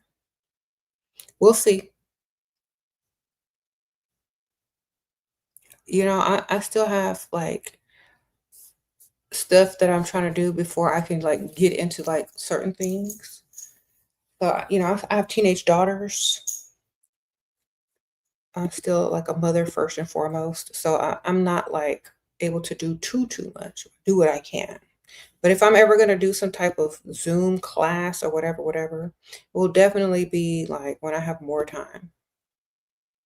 when my daughters are like, grown, and I can focus more on stuff like this. Okay. You said, how do you deal with people that lie on you, coworkers? I don't deal with people. I don't deal with coworkers, baby. That'll work. I don't work with people. I don't work for people. I don't have coworkers. But if I had coworkers, I would find a way not to have coworkers, if you know what I mean. I would find a way to get paid without going to anybody's job and clocking in. That would be my main goal. So I would never, ever, ever, ever, ever have to worry about coworkers ever again. Why? I'm going to solve the problem. Okay. I'm going to get rid of the entire problem by never having to work for other people again in my life. So, well, if you're tired of coworkers, they're going to be coworkers at the next job. They're going to talk. They're going to do this. That's how the workplace is. It's workplace politics. So if you're tired of coworkers in general, become an entrepreneur. Get your money up. Use his money to get your money. Okay, if you got a man. But definitely get rid of the situation that keeps repeating itself, because a lot of y'all will hop from job to job, coworker to coworker, and have the same problem everywhere you go. Perhaps it's not the coworker, perhaps it's the job in general that you need to get out of and become an entrepreneur. Okay, sometimes they be dropping hints and clues everywhere that you don't need to be working for other people anymore. Okay, so figure out how you don't ever have to deal with coworkers ever again. Whether it be, retiring early, getting married and retiring early, or starting your own business, whatever. Or maybe working remotely from home. If you can't jump ship that quickly, try to find a remote position, because it's just going to keep repeating itself. People are who they are. People going to do what they do. Some people like to start mess and drama because they don't get enough attention at home, so they want to start something at work. Just get out of that environment and maybe try to work remote. That way you can light your candle, you can do your incense while you're online at the computer doing your job remotely. And you don't have to have a care in the world and not deal with nobody looking for attention, trying to start mess. You don't have to deal with none of that. You just be like, I do what I want and get my paycheck. Okay. He says, just turn off the camera. Exactly, girl. Try to find a remote job. Make your life peaceful. Nobody wants to be dealing with coworkers. Okay.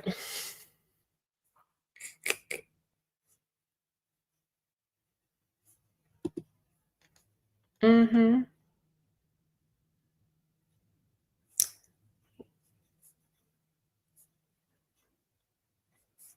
Don't deal with it. They give you so many options now, where you don't have to even work with people if you don't want to. Okay. You said listen to she relays, yeah. You're working on starting up your own quantum nurse practice. You're done with the corporate nursing field. Good for you. Yeah. Well, good luck with that, and I hope that you get it. Mm-hmm.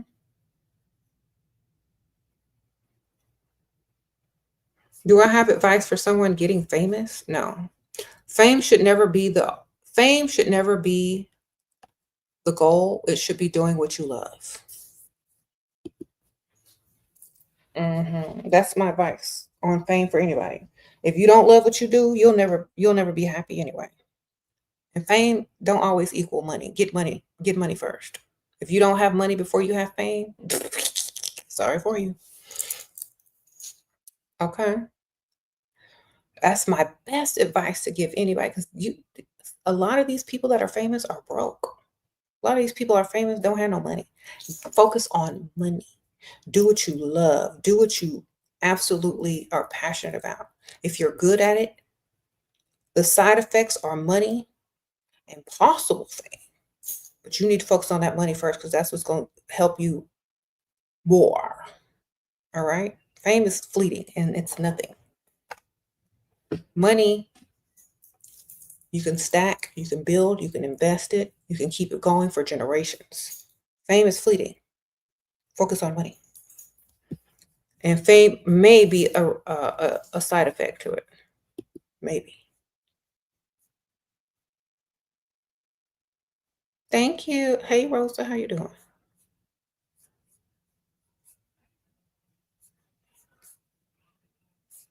Sprinkle, sprinkle. You appreciate you, beautiful goddess, for the positive energy. Oh, thank you.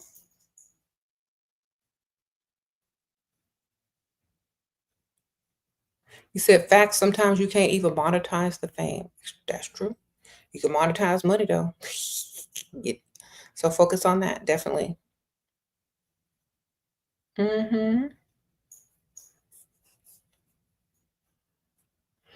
You will always advocate for entrepreneurship. Yes, so will I.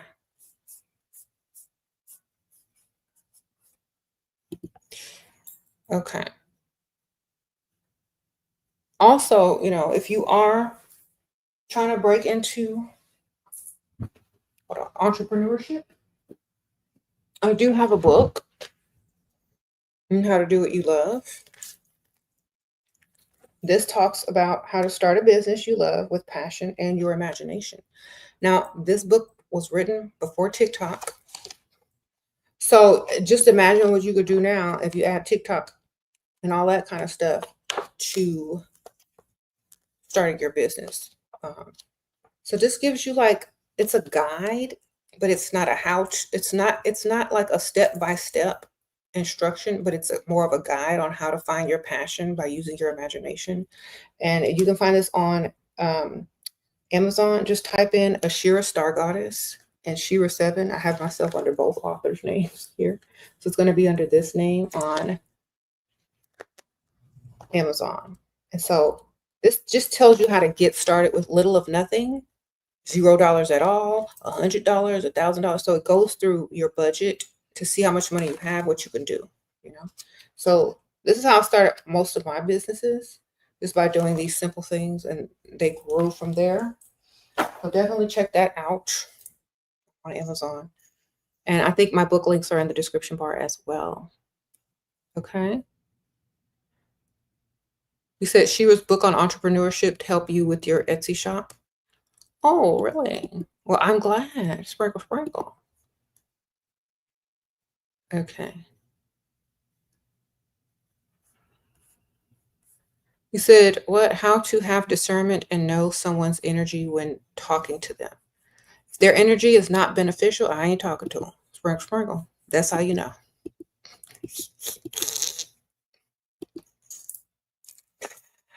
It's very simple. So if their energy is not beneficial to you, it ain't no good. Sprinkle, sprinkle. You said, what do you do if you feel unworthy of money, like feeling like you have no skills? The same thing all the people with no skills do. They still get the money. Okay? You can be talentless and still get paid if you know how to get money. Okay? If you know how to make your money make money. Okay? Look at all the talentless people that are getting paid. Look at all the people with zero skills that are getting paid.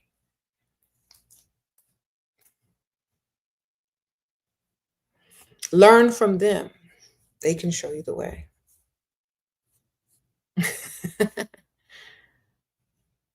Okay.